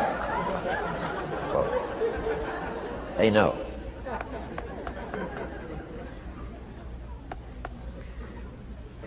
Read. Pick up the signals. Don't ignore the signals. Develop this personal development scenario, communication, financial independence, and all the rest. Now here's the last part. Intensity. Words mixed with emotion. Words mixed with hate. Words mixed with love. Words mixed with faith. Words mixed with courage. That's what's powerful. Words have a certain effect, but words loaded with emotion have an incredible effect. If I had a little straight pin, a guy buys a shirt, it's got all these little pins in it. I take out all these pins. If I took one of those little straight pins and I threw it at you, and let's say it reached you and hit you in the face or hit you in the hand, you'd feel it. This little straight pin, you'd feel it. That means I got you with my words. But what if I took that little straight pin and wired it to the end of an iron bar about that long? See, I could drive that pin through your heart. The pin is the words, the iron bar is the emotions. The emotions. Here's the best I could share with you. Put more of you into what you say. Don't be casual in language. Don't be casual in words. Casualness leads to casualties on the freeway and in communication. Don't be lazy in learning good communication. And put more of you. Now here's the last thought. The emotions must be measured. It can't be too much for the occasion if it's not called for. In leadership we teach, don't shoot a cannon at a rabbit. It's effective, but you've got no more rabbit.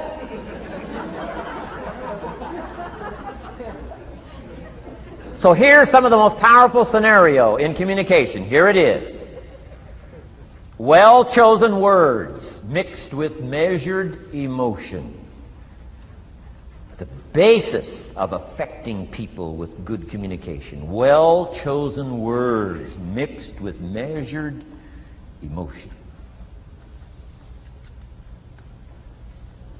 And one last point on communication. The more you care, the stronger you can be. The more you care as a mother, the stronger you can be with your children. The more you care as a father, the stronger you can be. The more you care as a leader, the stronger you can be in helping to solve problems, getting on somebody's case. The more you care. But you got to care. I don't mind a minister consigning my soul to hell fire for my sinful ways, I don't mind that. If he believes it, I don't mind him consigning my soul to hellfire for my sinful ways, as long as he does it with tears and not with joy. If you're going to preach a message on hellfire and consign people to hell's fire, you got to cry and sob your way through a sermon on hellfire. We would all dismiss as a performance a dry-eyed sermon on hellfire. You can't legitimately preach hellfire unless your heart breaks. Otherwise, it's a performance. Otherwise, we could all dismiss it. Why? The heart's not there. There are some conversations that don't make sense unless they're accompanied by tears. It doesn't mean anything unless it's accompanied by a broken heart. Learn measured emotions. Remember, draw from well-chosen words, expanded vocabulary. Be interested and fascinated. Pull all this together. I'm telling you, your ability to touch other people will grow day by day, week by week, month by month, year by year. Here's my last subject. It comes in two parts. First is the negative part. And I got just a couple of tips for you on negative. There wouldn't be positive without negative. It's part of the life scenario. Ancient script says it best. There's a time to laugh. And once you've learned to laugh, just keep on laughing. No. Just get another positive book. No. There's a time to laugh, what? And a time to cry. And you've got to become so sophisticated and so well educated that you don't laugh when it's time to cry. And you've also got to learn to cry well. How are you going to identify with some people if you don't cry with them? It's very important. The negative side is very important. Negative thinking. I teach kids, and you'll find it on those cassettes, the ant philosophy. Let me just give you the quick scenario on the ant philosophy. Number one, ants never quit. What a good philosophy. If they're going somewhere, you stop them, guess what? They'll look for another way. How long will they look? Till they find it, or till they die. What a great philosophy. But here's number two. I can't give them all to you, but here's number two. Ants think winter all summer. You've at least got to be that bright. You can't think summer all summer. You got to do some winter thinking in the summer. You say, well, the sky is blue, the clouds are fleecy. You can't be faked out by that. Ancient story says, don't build your house on the sand in the summer. Why would we be cautioned not to build our house on the sand in the summer? Because it's easy to get faked out. So what should you do during the summer? Think winter. Think storm. That'll drive you to find a rock in the summer when the sky is blue. Key, negative is normal. You got to handle it. You can't dismiss it. It's part of the life scenario, like your white corpuscles we talked about earlier. So don't ignore it. Let it be part of the scenario. Here's the key. Learn to master it. Negative is not to be ignored. It's to be mastered. It makes us better than we are to wrestle with it. It makes us better than we are to be alerted to tyranny that moves into Kuwait, or ignorance that moves into your life, or procrastination that moves in and robs you of your fortune, or poor health that's going to be the legacy of those who neglect their health disciplines. You've got to do battle with the enemies on the outside and on the inside. So learn how to handle the negative. And now here's the last, called the positive. Let me give you the day that turns your life around, as quickly as I can. I got 4 parts to the day that turns your life around, and then we're finished for the day. Number 1, disgust. Disgust. Disgust is a negative emotion, but it can have a very positive, powerful effect. Disgust says, I've had it. What an important day that could be. I've had it. Wow. I met a beautiful, powerful, accomplished executive lady in New York. The company invited me to come in. This lady was a vice president, extraordinary lady. I got to know her, and I found out her story. I said, how did you get here? Big income. And she never went to college, never went to university. I said, how did you get here? Executive, powerful, income. She said, well, let me tell you part of the scenario. She said, when I was a young mother a few years ago, she said, one day I asked my husband for $10. And he said, what for?